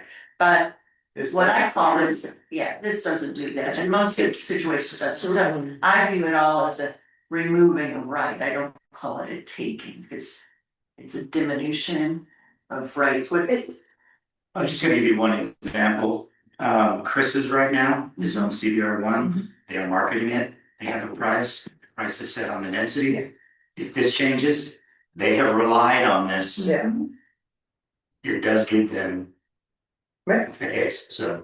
Well, it's the same, we got into this discussion before, with if you were gonna take something that was zoned CBR1 or something to that effect and turn it into AB3, and somebody had gone to the bank and gotten loans based off of their CBR1 value, you've now diminished the value. There is monetary adjustment in there. Does that mean that the case would win? Does it No, mean we it would? have the legal right to set our zones. That includes during doing downzoning or upzoning, but it is a very passionate discussion for residents, and so I want everyone to be clear so that you are making a conscious choice and not later on going, oh, I didn't realize that would happen. It will be considered a taking. People had a right, they no longer have that right. You have the legal right to do that, but be aware of what you're doing. That's my only thing. it's diminishing the value of the property, not a taking. I say we leave it in because we don't really fully understand what we're doing on this particular one, and also it goes to the value of people's properties, and I would leave it in the event we do want to connect using up not the CDR, CDR, I think it's me. I leave it in, and for the betterment of the community, link it to the TDR ordinance, which should be one of the high priorities. As we discussed today, and I'm fine with it, but I also think that what we're doing is just procrastinating the inevitable. If we do put a TDR ordinance in place, that also has been discussed, being gonna be a taking too. Because you're going to have to go purchase TDR, and if we go to the language on the left-hand side and then implement the TDR ordinance, it's gonna be a taking. It's a continuum. If you take that language away, That's a larger Yeah, I dimension of property. If you leave it as is, you're not changing it, but if you tie it to TDR utilization, you've got a very good foundation in the general plan. And it's less dramatic than eliminating all of these possible uses, all of those additional units. It's the least dramatic while serving the general plan goals. I would take the other side of that argument and disagree with that. Did Brian? Don had his hand up. Oh, sorry, no. We're talking about how many dwellings per on the two options, Brian? What was it, 8 on one and 20 on the other? It'd be approximately 5. It was 10, right? Sorry. 10 times 2. 10 on an acre. 10 on an acre or 20 on an acre. Right. You know. Both of those are not one. Are not what? One. Right, Where am I going with that? I don't know. Most of us live on a parcel of land with one residence. right. This is a commercial, Yeah. recreational, Residential. residential area. Yes. 10 is bigger than 1, 20 is bigger than 10, but it's still denser than anything else except Ski Lake or the condo areas. I think the simplest way to approach this is to not change what Weber County had. The whole question about TDRs to me is way ahead of the headlights. We don't have a TDR ordinance, so we can't say what to do. I mean, we could write in there subject to TDRs, but we don't have one, so I wouldn't do that right now. I personally have no problem with somebody building 10 or 20 residential units on an acre in CBR one. We need smaller residential availability. Will it be cheaper? Who knows? The market will totally define whether or not it'll be cheaper, but it's more likely to be cheaper than a single family 4,000 square foot house. So my vote is going, my quote unquote opinion is keep it the way it was under Weber County for now. I agree with that. That is my opinion. I put it on the table. You can now finish because I jumped in before you. I disagree because this is, I think, what we were so concerned about. We're adding density, which I think is in the appropriate zone and the appropriate density, and I think that's great, given the 20, that's where it belongs. This is where it belongs. I agree with you wholeheartedly. How does that reduce our density from around the valley? So my concern is, as we put this there, it just increases it as opposed to. It does. It's what there. It's what's there already. You're not This, increasing anything. this is what. But it's not county. Yes, it is. They can do this tomorrow. They got our access. Right, but it doesn't move density from anywhere else. Well, that's true. That is We're true. giving them bonuses, not giving them, the people get, well, I think we need to stop and say that was Weaver County, we can decide now.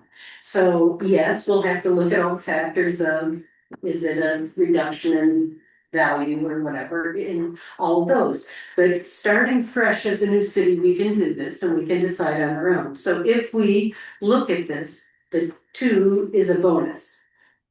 We're giving them a bonus with that language. Okay, it's all right, it's all right, let's find out where we are now. I disagree, I think it should be taken out. Understood. So I believe we have 2 people that would like the old language back in. How does anyone else feel? We've heard from 3 people. Councilmember Shaw and Booth, where are you at? I'm still mulling it over.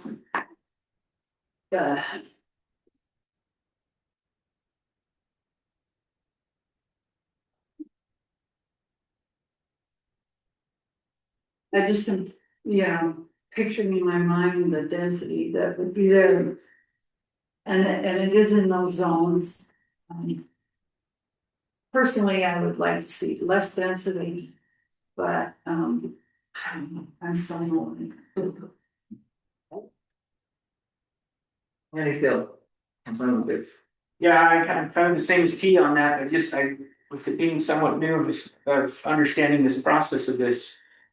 And we have real life examples of it. Obviously, the Chris is one, and I mean, that's a real life example of where we're looking at this, so I don't know. I mean, I think that leaving it as is. But we keep doing that, and that's why I'm hesitant to just say, yeah, let's just leave it as is. Cause I worry, like, are we really gonna get back to it and possibly fix where we wanna go with the valley? To my original point of that. And I think that there's a lot of things that have been put in place that do need some changing on it.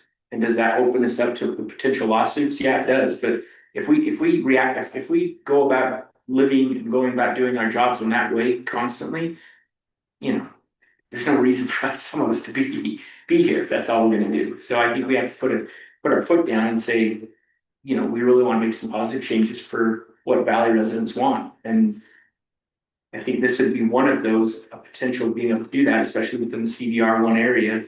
That's a limited area, although we do have that perfect example of Christus, so I'm not sure. How would you feel, I think a good question is, you can take the point of view. You know, designing the valley like you want, but also put yourself in the shoes of the property owner who owns it right now. Is. That's who I also think you need to think of. Is this is something. Yeah, I appreciate that too, but you can also look back to when they went from, what did they do, the 1 acre to the 3 acre? Correct. That was a health and safety issue from the health department. So, That people would like their rights then. Yeah. sure.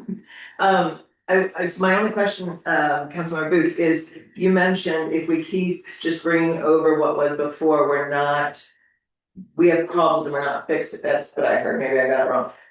Is there a problem in this zone that you wanna fix? And we're not doing it, because my question is, Yeah, we should being at we this should be bringing our CBR zone problem. No, I agree, and that's kind of where I'm battling with it, because I'm not, I really am, because I recognize the need to have some density. I love the idea of the general plan as far as village nodes and stuff like that. I love, and I think we went away from that, and it's why we're here right now. I think if we would have stuck with that, we wouldn't be here right now. And so, I get that. I recognize that CPR one is a perfect place for that, so, you know, I think maybe I just talked myself into that. Yes, essentially. Maybe my worry, so I'll just throw out my big worry with it, is I'm looking at some of the potential for it. One of those areas is over by Port Rand. You know, it's a big area, it's 26 acres, I think. You know, all of a sudden you do the math on that and You've got more, we're going huge over. amounts of density, we're just okaying permits, you know, so. Absolutely. Right, and I think if you can make a positive move of saying, this is where Valley residents would like us to make some strong, bold decisions for us. This would be over on the left-hand side with it, you know? So at the same time, going back to what Kay said with the Christus thing, I get that, it's a real, I understand, you know, people are probably basing decisions off of that right now. I don't know actively of the other CBR one areas with that, so. So can I say two things? Number one, this was something I had mentioned, and maybe not everybody was familiar enough with land use at the time, but when we were doing the map, this is when I was bringing it. This is the time to change zones, right? Because if you don't want a zone, like if you don't want CBR one over by Port Rail, because it makes no sense in my opinion, then that was the time. And we can open the map again and change it, but that's the time to do something like that. And again, you'd be doing a taking, you'd be doing all these things, but that's the decision to be made when you run for the office. I will say this, not every landowner who owns land in a zone sticks to the zone. So for example, the CBR one that's over by Old Snow Basin Road, that was not used as CBR one. They had a whole agreement done. This is the CW Basin project that I was talking about before, where they wanted to do, well, they wanted 13, I believe, but they got 10 houses on, what, I think it's less than 3 acres, it's like 2 point something or whatever. But they had originally the right, and so essentially the county took what had like 60 development rights, or maybe it was even more. And ended up granting 10 houses on a piece of land that would never allow 10 full single family houses, but they squashed a number of other things, which the general plan talks about doing, and allowed 10. It was a huge upset for everybody that's over there. They still are very unhappy about it. But in the overall scheme of the valley, they squashed a bunch of density rights, which the general plan talks about doing. So And these people, it's still CBR one, but they built that land out. It has, I don't know where they put commercial over there. Like if you're saying they have some reserve, they build, 10% still. I mean, but their property is 10 homes. And that's, so that was done through a developer agreement. It's CBR one, it was originally supposed to be one of the villages. It was supposed to be commercial with all kinds of stuff, because that was the entrance towards Snowbase. Right, and But maybe, the owner didn't want to do it. no, that's a great example of that, and I think that kind of leads my thought process to outside of the box thinking with this right now as far as our village nodes. And something we've started to discuss a little bit more once we've got through this firestorm of getting everything done is our next steps of like looking at obviously our vision statement, but also just kind of looking at where we're looking to do things within the valley. We've got some big decisions as far as those village nodes and stuff. And again, thinking outside the box a little bit with the idea of the one CBR one that we're talking about, we need some other potentially, if we're going to stick with the general plan idea, areas within the south side of the valley of some village node areas. And I'm just wondering, throwing out kind of a thing with this is, could that possibly be a taking now on this side, but then coming back and denoting that area potentially of being a village node? That area, CBR, the Chris's area, or other areas like that, of saying we want these areas and we want to potentially put these areas back in place. And maybe that's going to actually take that area from, they're going to be jumping for joy if that happens, right? We discussed it, yeah, we actually, because we talked with them about whether they wanted to do all CBR one. You had something you wanted to say? Okay. Yes, you want to make a comment? I was just gonna make a suggestion. I mean, you're treading on very, very dicey waters here. There's some very powerful people who own CBR one. Not me, I don't have any density at risk. But I would suggest you get some legal advice on this one. It's dicey. Yeah. Talk to your ombudsman, it just, you slash density that much. Yeah. I am not comfortable doing it, We had Scare me. I'm still waiting for a third though. We still, at the moment, it still is up in the air. As far as what to tell Brian to do. We know where District 2's council member sits, we know where 1 or 5 and 3 sit. I know, The reason I'm giggling over here is I'm just saying once again, and I appreciate the, Shane in the audience expressing that, but once again, it's that fear of watch out, you're gonna get, and I just hate working on that, I wanna be in this, I live in, I wanna live in this fairyland where everyone works together and I can Can I fight my say, tongue big but. can I say in terms of lawsuits? I love lawsuits. I love them. I'm so glad that's on public record.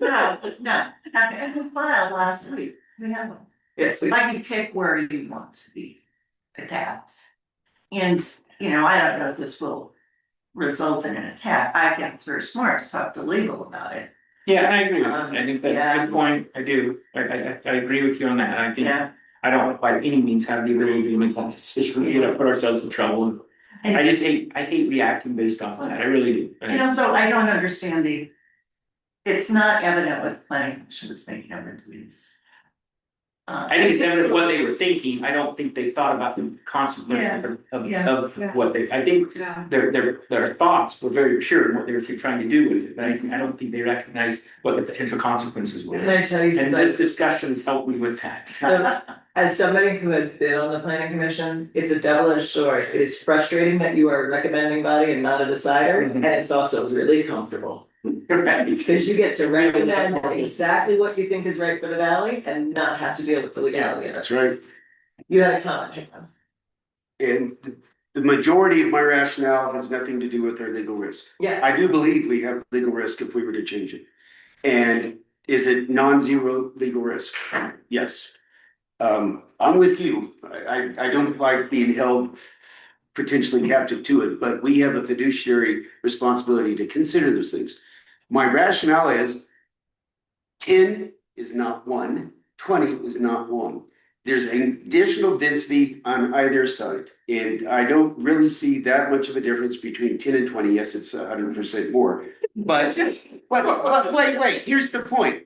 You and I both live on single family lots. Yeah. This is a commercial recreational zone that's zoned to have density.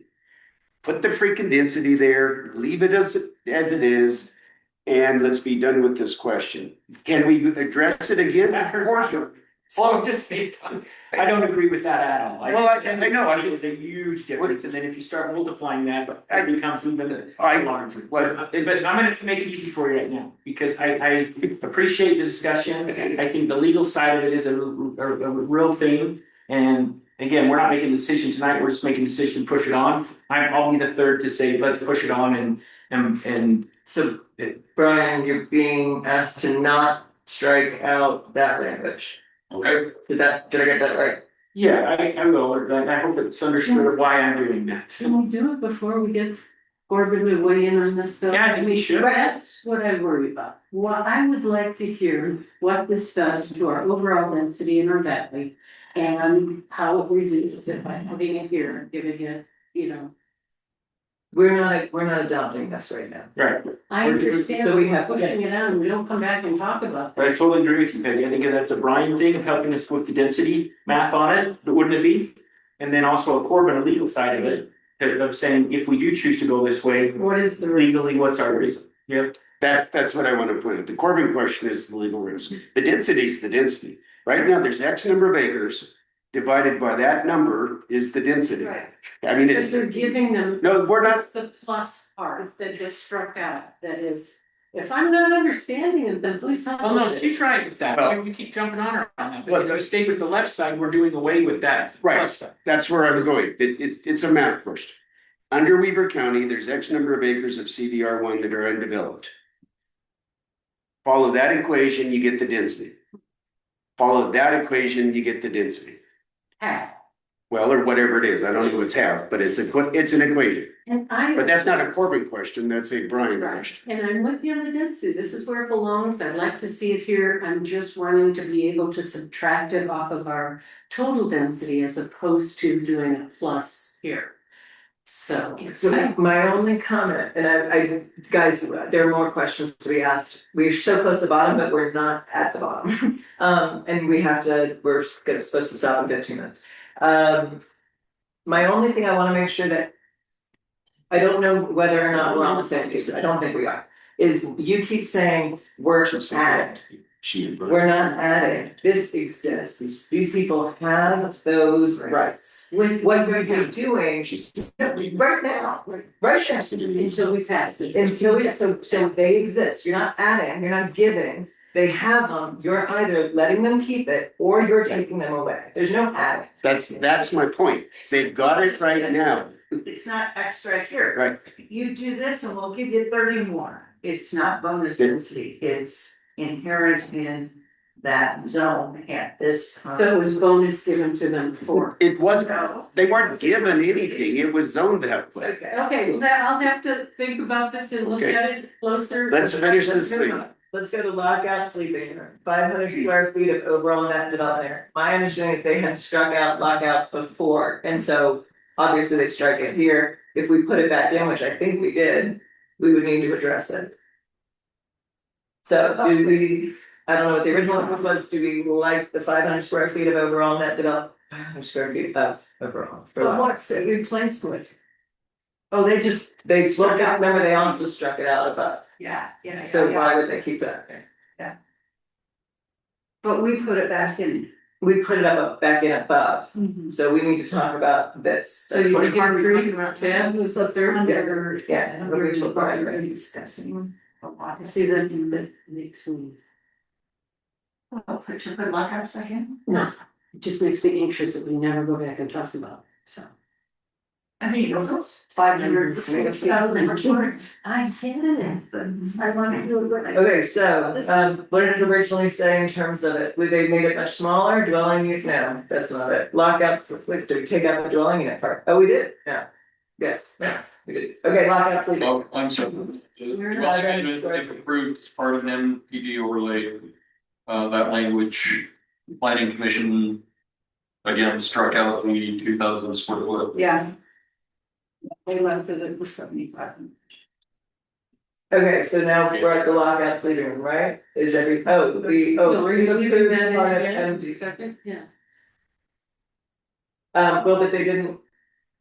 Okay, can we say that in our law when we have not even looked at it, in MDOS? Yeah, we don't even have one. They didn't do one and they didn't put, one forward. No, they haven't yet, so. So are we able to refer to one if we don't have one, or do we have to wait? Well, we can leave it in, How does somebody apply it? Like if they have an application today? well, no, they couldn't if they had an application today, so. Or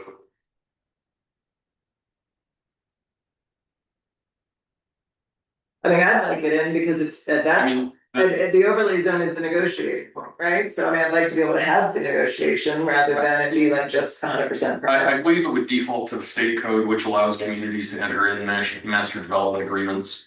The overlay zone, in my opinion, is a misnomer because the language in the code is not actually a zone. It simply describes the process of how to set up a master development agreement.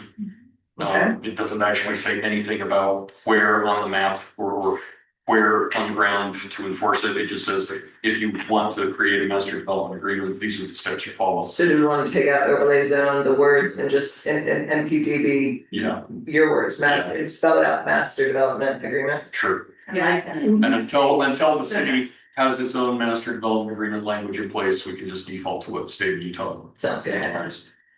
Let's do that then. Okay, now the lockout sleeping room. What did I do? It's just more rentals. They were hoping to have more living spaces, so that's, I think, the reasoning behind taking out the lockout rooms. They wanted to have places where people could live as opposed to renters and more lockout. So we have, my only thing is we have residential zones, we have commercial zones, and people live in residential zones.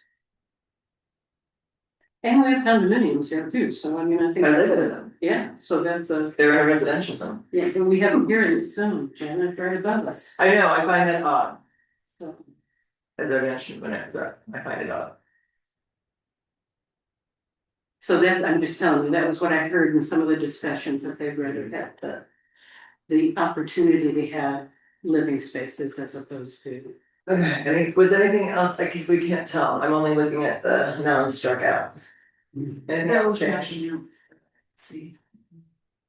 Everything's So we okay. changed blocking out rooms, you took it.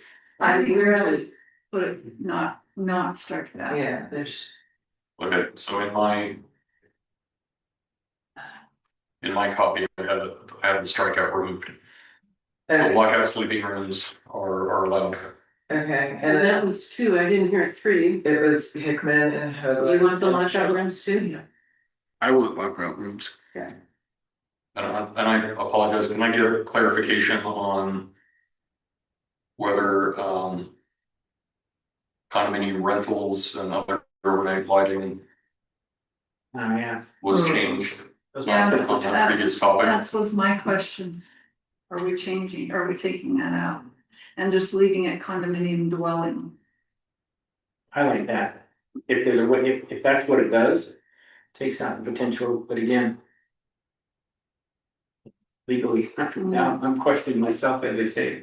Well, why, I mean, if you've left it at the bonus 2,000 square feet, why aren't you calling it a condominium dwelling? Would that cause any problems? Well, or other overnight, what was the wording on it? Other overnight lodging use? What is that limiting? What are we taking away from, taking from it? Would that be a lodge?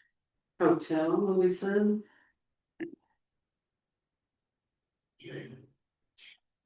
I just picture rental apartments all along I know, the lake. I mean, this I'm worries me. picturing over in Mountain View, you know, all those Mhm. lakes that we Yeah, have. put on Yeah. the boundary. Yeah, But why, there's no, it's not all along the lake. The zone. There's a large amount, there's a lot of it over on Port Rand, it's a huge area, the biggest area there, That's what we talked about. and Stringtown. Stringtown is zone, but it's also restricted by the drinking water protection zone. So the big ones over there are Port Ramp.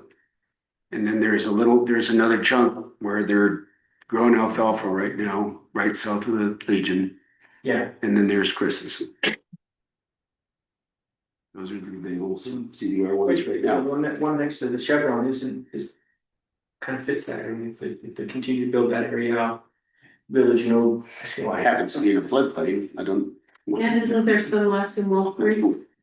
It's everything in Wall Street has It's all built out. built out, has agreements in. Yep. It's already planned and everything.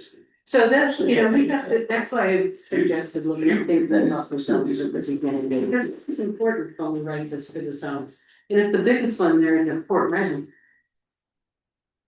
We're talking, Snow Basin owns that one. Yep. So you would hope that. Quality wise, it can think a little bit on. Them doing some good stuff there if it comes down to it. It's not right at the shoreline. No, it's on the highway and I will say there's, Cross. when everything is recorded for perpetuity. Say hypothetically or something. Yeah. I know that some discussions are had, Made a hard. about other uses for that piece of property. Have fun. Finishing lights. ATM. Right now. it's hard to make decisions, so. Well, I'll tell you, if you're making a decision about one person's property, that's a really good backup signal. Right, no, I agree with that, but I'm saying, we're talking about CBR one, this is where one of the zones are. So I'm trying not to, and Stringtown really are the biggest, like you said, along with Chris's. So as we write this, we wanna see, what do we want in those zones? That's what I thought the focus was, so I'm hoping. So no, I disagree. I don't think you look at where they currently are and say, what do I want on that piece of property? I think that is a good way to get sued. I think you say, what do I want to have happen? And this is the zone that's gonna make this happen, and what does that look like? And then you apply that zone to wherever you want it to be. So future people can rezone into it, and whatever. You don't change someone's current property. And that'll be a philosophical decision or discussion I'll have to have offline with you sometime. So, but right now, because the zones are already created and we're looking at what should be there. Remember, anyone can go into it. So it's not about where you see it currently. What should this zone have? What do you want in a recreational resort zone? Because someone can ask to rezone into it anyway. Right, that's true. So it's not about where they currently are. It's what do you want the zone to be? Yes, sir. I just want to remind that condominium rental apartments are included in your list of allowed uses.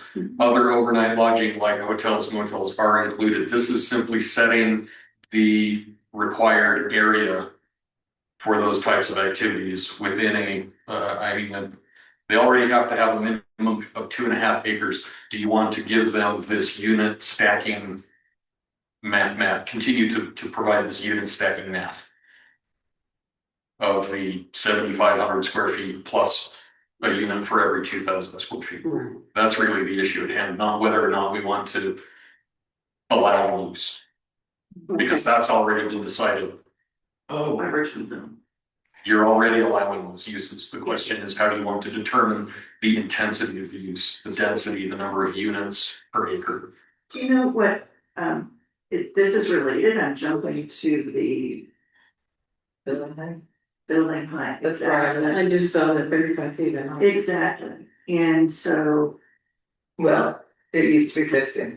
Yeah, the 35. Okay. Hard to do a hotel. Yes, it is 2 stories. Well, then don't allow a hotel. If you're gonna allow it and then make it so that no one can do it, I just then don't allow it. Well, I would have gone across the overnight lodging, so. It flowed for me.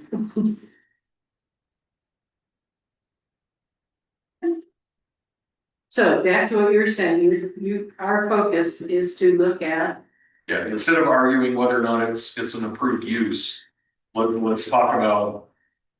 Do you want to, or how many of these units do you want to allow per project? per property. I think we got through that, right? Are we going to stay with I their thought we did, we said, take out the strikes. Okay, Going back so we to- took out the strikes, so now, I guess now it is, do you want rental condos or owner occupied condos? And, Well, we already said STRs are allowed, that was in the permitted uses. okay. Then, I guess my only concern is then what is the definition of the overnight lodging use? Would that open that up to barring the height restrictions? A large scale hotel, in my opinion, it would open it up to any and then because we're adding transit lodging, you know, hotel, motel. it would take away the 7,500 square feet thing because the hotel's a different rules. Right? Or does it still apply? No, it would still apply. Okay, so they still have to go by those rules. Yes, In this, So whether it's a condo or a hotel, they're still following these rules. yes. No, that makes it easy for me, right? okay, so yeah, my next thing is the building height, that's where I'm at. I like the Building height was reduced from 50 to 30 feet, and they also increased setbacks on side and rear area that is adjacent to They changed it, I thought when you put it side to side, it was the same. so. It says 30, 20, and So- 20. So the addition was a 20-foot minimum for side or rear setbacks. But the planning commission added a 30-foot minimum if the project was adjacent to a residential zone. The project is adjacent to a resident, the project specifically, so within this zone. If that particular project happens to share a boundary with a different zone, is that what that means? residential. And in residential zones is the general setback between residential buildings 30 feet. No, it's typically, well, it's 30 feet from the street, but it's typically only 10 or 15 from the side and 10 from the rear. But so then, Remember, we're talking about a lot of rentals, and I just think it's, so most of these, I mean, you're talking about a project within the zone, but all these zones abut a residential zone. I mean, there may be parcels, individual That's what I'm parcels where saying. a project is being Right. done that is fully within. Right, I understand that, that's what I'm saying, it's just the project applications that are on the boundary, but all of them share a boundary with the residential zone. Yeah, so if the project shared a boundary with a residential zone, then the setback would be increased. So then how does that work with the 7,500 and then, like all of a sudden, It the net just is reduces their net buildable area, Okay, but they could put parking or something back there instead of a structure. well, and so it's just about the setback, we don't have anything about screening, I mean, if your issue is. Right, Screening is under landscape, screening and architectural standards. for everything, for like commercial and Yeah. residential, Not for residential because the state doesn't allow design standards to be applied to single family homes. right, But but for multifamily and commercial, so it would apply here, just yes, not to the residential, but it applies on this applicant. correct. Okay. That's where fencing would be required, Yeah. landscaping and screening standards would apply.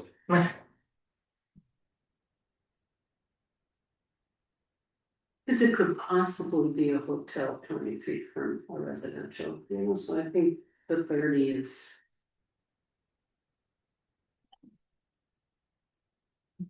It's still not that much. What's your expert opinion? I mean, they're both within reasonability. You know, Okay. You're like, I'm okay. alright, I'm okay, I mean, I'm okay. That's what I'm still stuck on building Still height. not an opinion. Let's look at building. Did we talk building height yet? No. No, that's the last thing. There we go. Can you move the cursor to the left so we can see? Yeah, both of them, so we can read the text. So it used to be 50, now it's 35. And 50 is how many stories? It's Four. yeah, It's free building. There are 3 things in the valley, 50 feet, right? Yeah. We have three approved hotels at 53. There's some current ones that do that. What? There's some current buildings higher than that. When? Isn't what we've been talking about, the CDR one over by my brain's gone.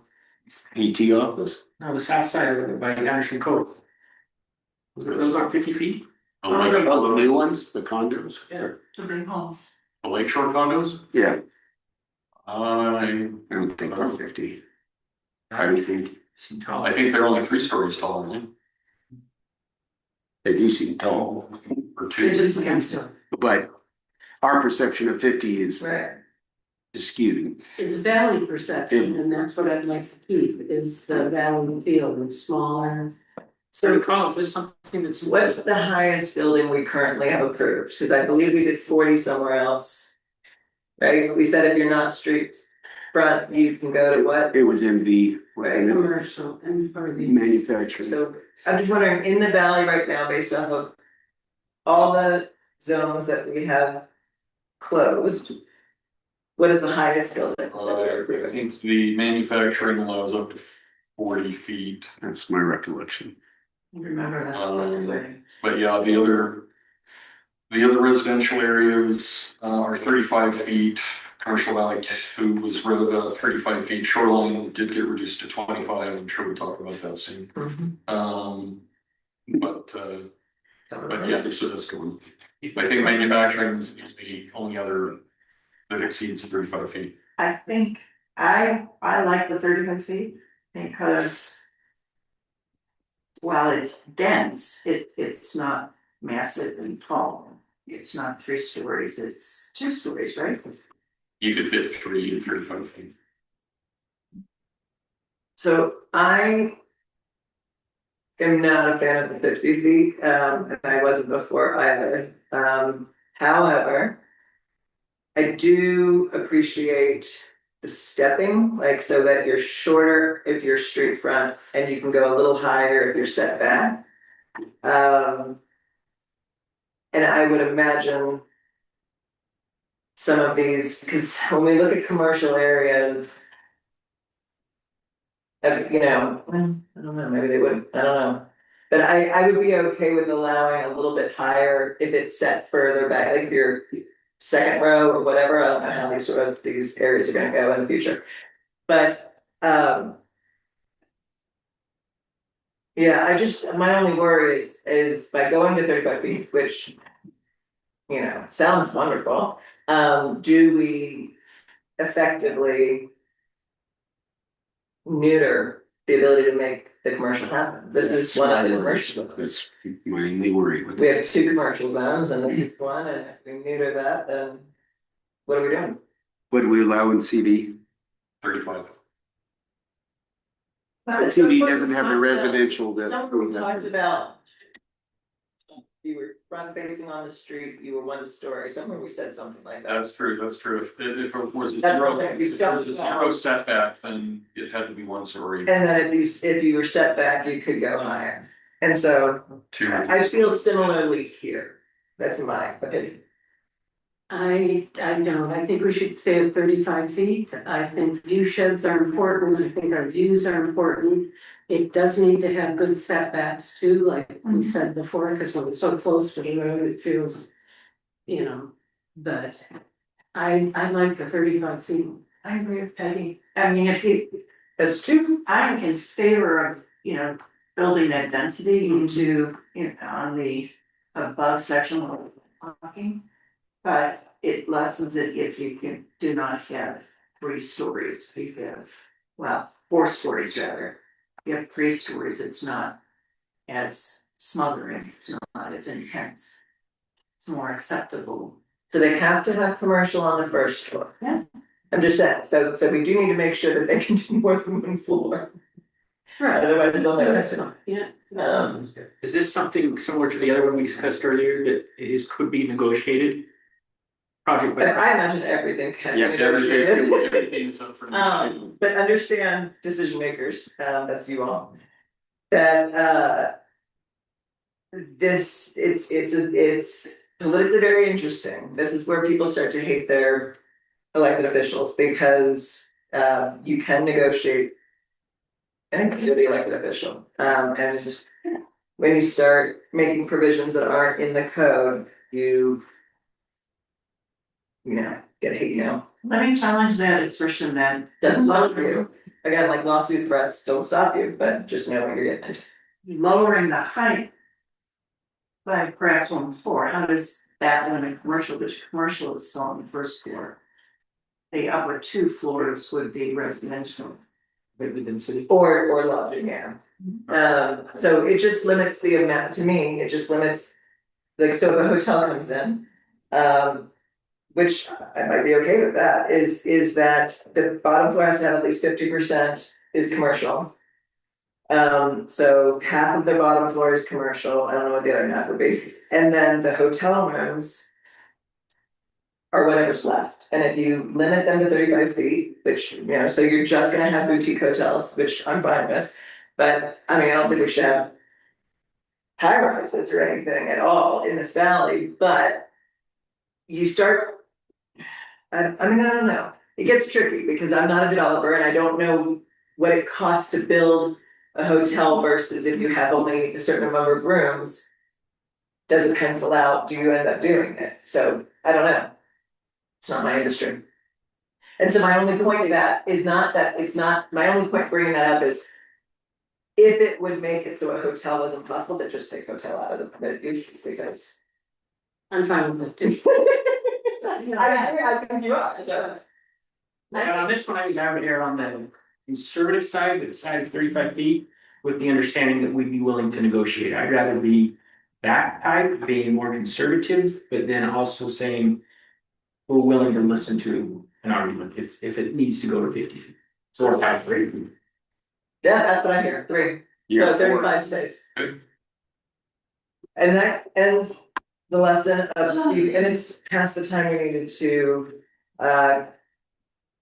okay, we need to close this out because we've got to go into a closed session. Brian, will you get that on the shared drives and then? Yes, yeah, I'll make it. And hold on, because we've got a couple things before we get into closed session. So for everybody that has participated, thank you so much for participating. We're going to go ahead and have to push the rest of the agenda items to tomorrow and Monday. Except for council comments, there's a couple things that I know I need to make sure get said, and then, but I'm gonna go around and say everybody has the ability to do this. So starting with Council District 2, since 1 is gone. Do you have any comments? Not safe. Okay. District pass. District 4. Yes, the only thing I have is, and I apologize for not bringing it up to everyone because it's. They've been a little hesitant of when they're gonna do their grand opening. This is the Thrash and Skate and. So excited. What's it called? Right? Thrashing. Thrashing. Yeah, they are doing a grand opening tomorrow evening at 5 p.m. Everyone is invited. They wanted to make sure everyone knew. I don't know what formality it is. I'd asked them to see if we wanted to do something formal with it, as far as whether we do a ribbon cutting or something like that. I'm open for whatever you guys feel is appropriate. Which I think it's being our first one officially that we've heard, but I think it's going to be a great addition. It's from whom I've talked with about it, as far as for that group of youngins that like to do stuff like that. I think it's been something that's been a hot topic for a long time. So I think it's a good business owner who's doing it. You know, he's got a lifelong resident of the valley for the most part. No, I think it's gonna be a good thing. So Climbing gym, skateboard park, indoors. Yeah. all I'm doing there. And I am so sorry I can't make it tomorrow night, so. Yeah, I will be if there anyone else until can go, 5 p.m. and yeah, if anyone else can go, I available. think that'd be great. Yeah, and if you are gonna be there, let me know and I can let them know. And again, sorry for the short notice on it. The manager just barely got back to me within the last 48 hours saying we're for sure doing it. That's awesome. Nice, well, Anything I'm very else? sorry, I can't make it. Oh, that's it. Oh, yeah, no, that's it. We'll give that a shot, Tom. Yeah. 5. You guys are gonna have several emails from me. We've had a couple already, so we're gonna hopefully be done with the fee schedule on Monday and Tuesday. Corbin should be finalizing the resolution on that. Recall our discussion last time.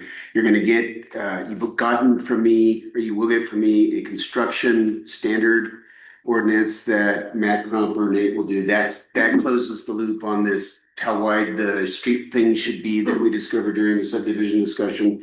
We're proposing to adopt a national standard.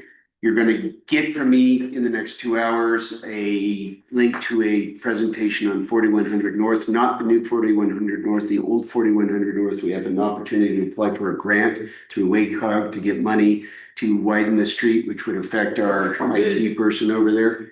But we're gonna have a discussion on whether or not to put turn lanes in it, and if so, have Matt apply for a grant, which he has to do by the 13th of July. And you've got from me an email about our stormwater management plan. We're gonna go through a several step process to approve this thing that ultimately will go to the state. And so you've got all these emails.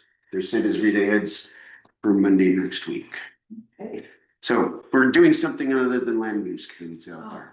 We're opening up businesses and we're doing all this other stuff. That's it from me. Good, it comes to me, and so as well, the budgets, we're doing lots of things, but so, okay,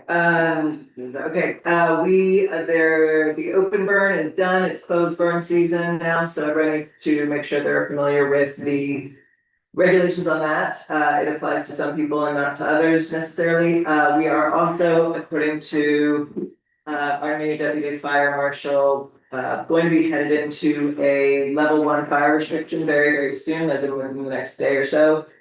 So heads up on that, and most likely with the way that the environment is right now, that would be quickly followed by a level 2. So everybody, when you're out in nature and doing everything, please take very good care of the decisions you make. So many of these things are human started. I want to also make a comment to recognize Weber Fire District. I presented to them at our last board meeting, our appreciation. We've had, over the last 3 weeks, we've had a number of different tragic accidents that have happened that involved young people. Really traumatic and awful things that have happened, and our local fire departments are just extraordinary individuals and make a huge difference in the lives of people that are having the worst day of their entire life. To the day they die, this will be the worst day of their lives, and how our firemen show up and the way that they did show up in these occurrences is extraordinary. So I had presented our thanks to them at their meeting, and I wanted to make sure it was mentioned here as well. Anyone who feels inclined to say hi or stop by or bring them a snack or a meal, these are incredible individuals and we're lucky to have them. That's my note about the fire district. The Winter Grove Trail is being reopened. There's been some comments you all have in your emails, and so we want to be very grateful to the Forest Service, and specifically Alan Wheelwright did a lot of work with that. I believe Jim Bird was involved. So that's an excellent thing happening here in the Upper Valley. We've got the summer concert series starting. Arjanelli Pizza in the cabin area puts on a concert series throughout the summer. That starts this weekend, first one. The Eden Farmers Market is starting back up, so please go spend money in our valley with our local vendors. There's a movie this weekend in Huntsville Park, which I think is awesome, and I hope that they continue throughout the summer doing things like that. And then there was a comment made, I've made it, and Councilmember Booth brought it up. We will want to look again at our internal policy on social media, because it is a way to get messaging out to our residents that comes up before the 2 weeks in the newspaper. So put that on your radar for communications, social media engagement. Lastly, all of the documents for Monday and Tuesday's meetings are due today. So everybody who has anything going on those agendas, I need your documents today so that we can get these things set. And We're limited by our attorneys. we're about to get with him. So at this point, I'm going to make the note that this is the part in the agenda where we talk about closed meetings as needed. Under UCA 52-425, we have a reason to go into closed session for potential litigation. So what we're gonna need to do is our guests in the room are gonna have to clear. Thank you so much for attending today. And our IT director is gonna close us out temporarily. They're gonna blind our online Zoom and mute it so that you will be able to see how long the closed session is. We'll come back to adjourn, but in the meantime, you will be blind and deaf. Yes. And let's. Where it is.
All right, so we are out of closed session, and back into our special one session meeting. I will take the motion to adjourn. I moved to adjourn. I need a second. I've got a motion from Councilmember Hutton and a second from Councilmember Booth. It is 3:52. All in favor? Aye. Aye. Any opposed? We are adjourned. 8 minutes.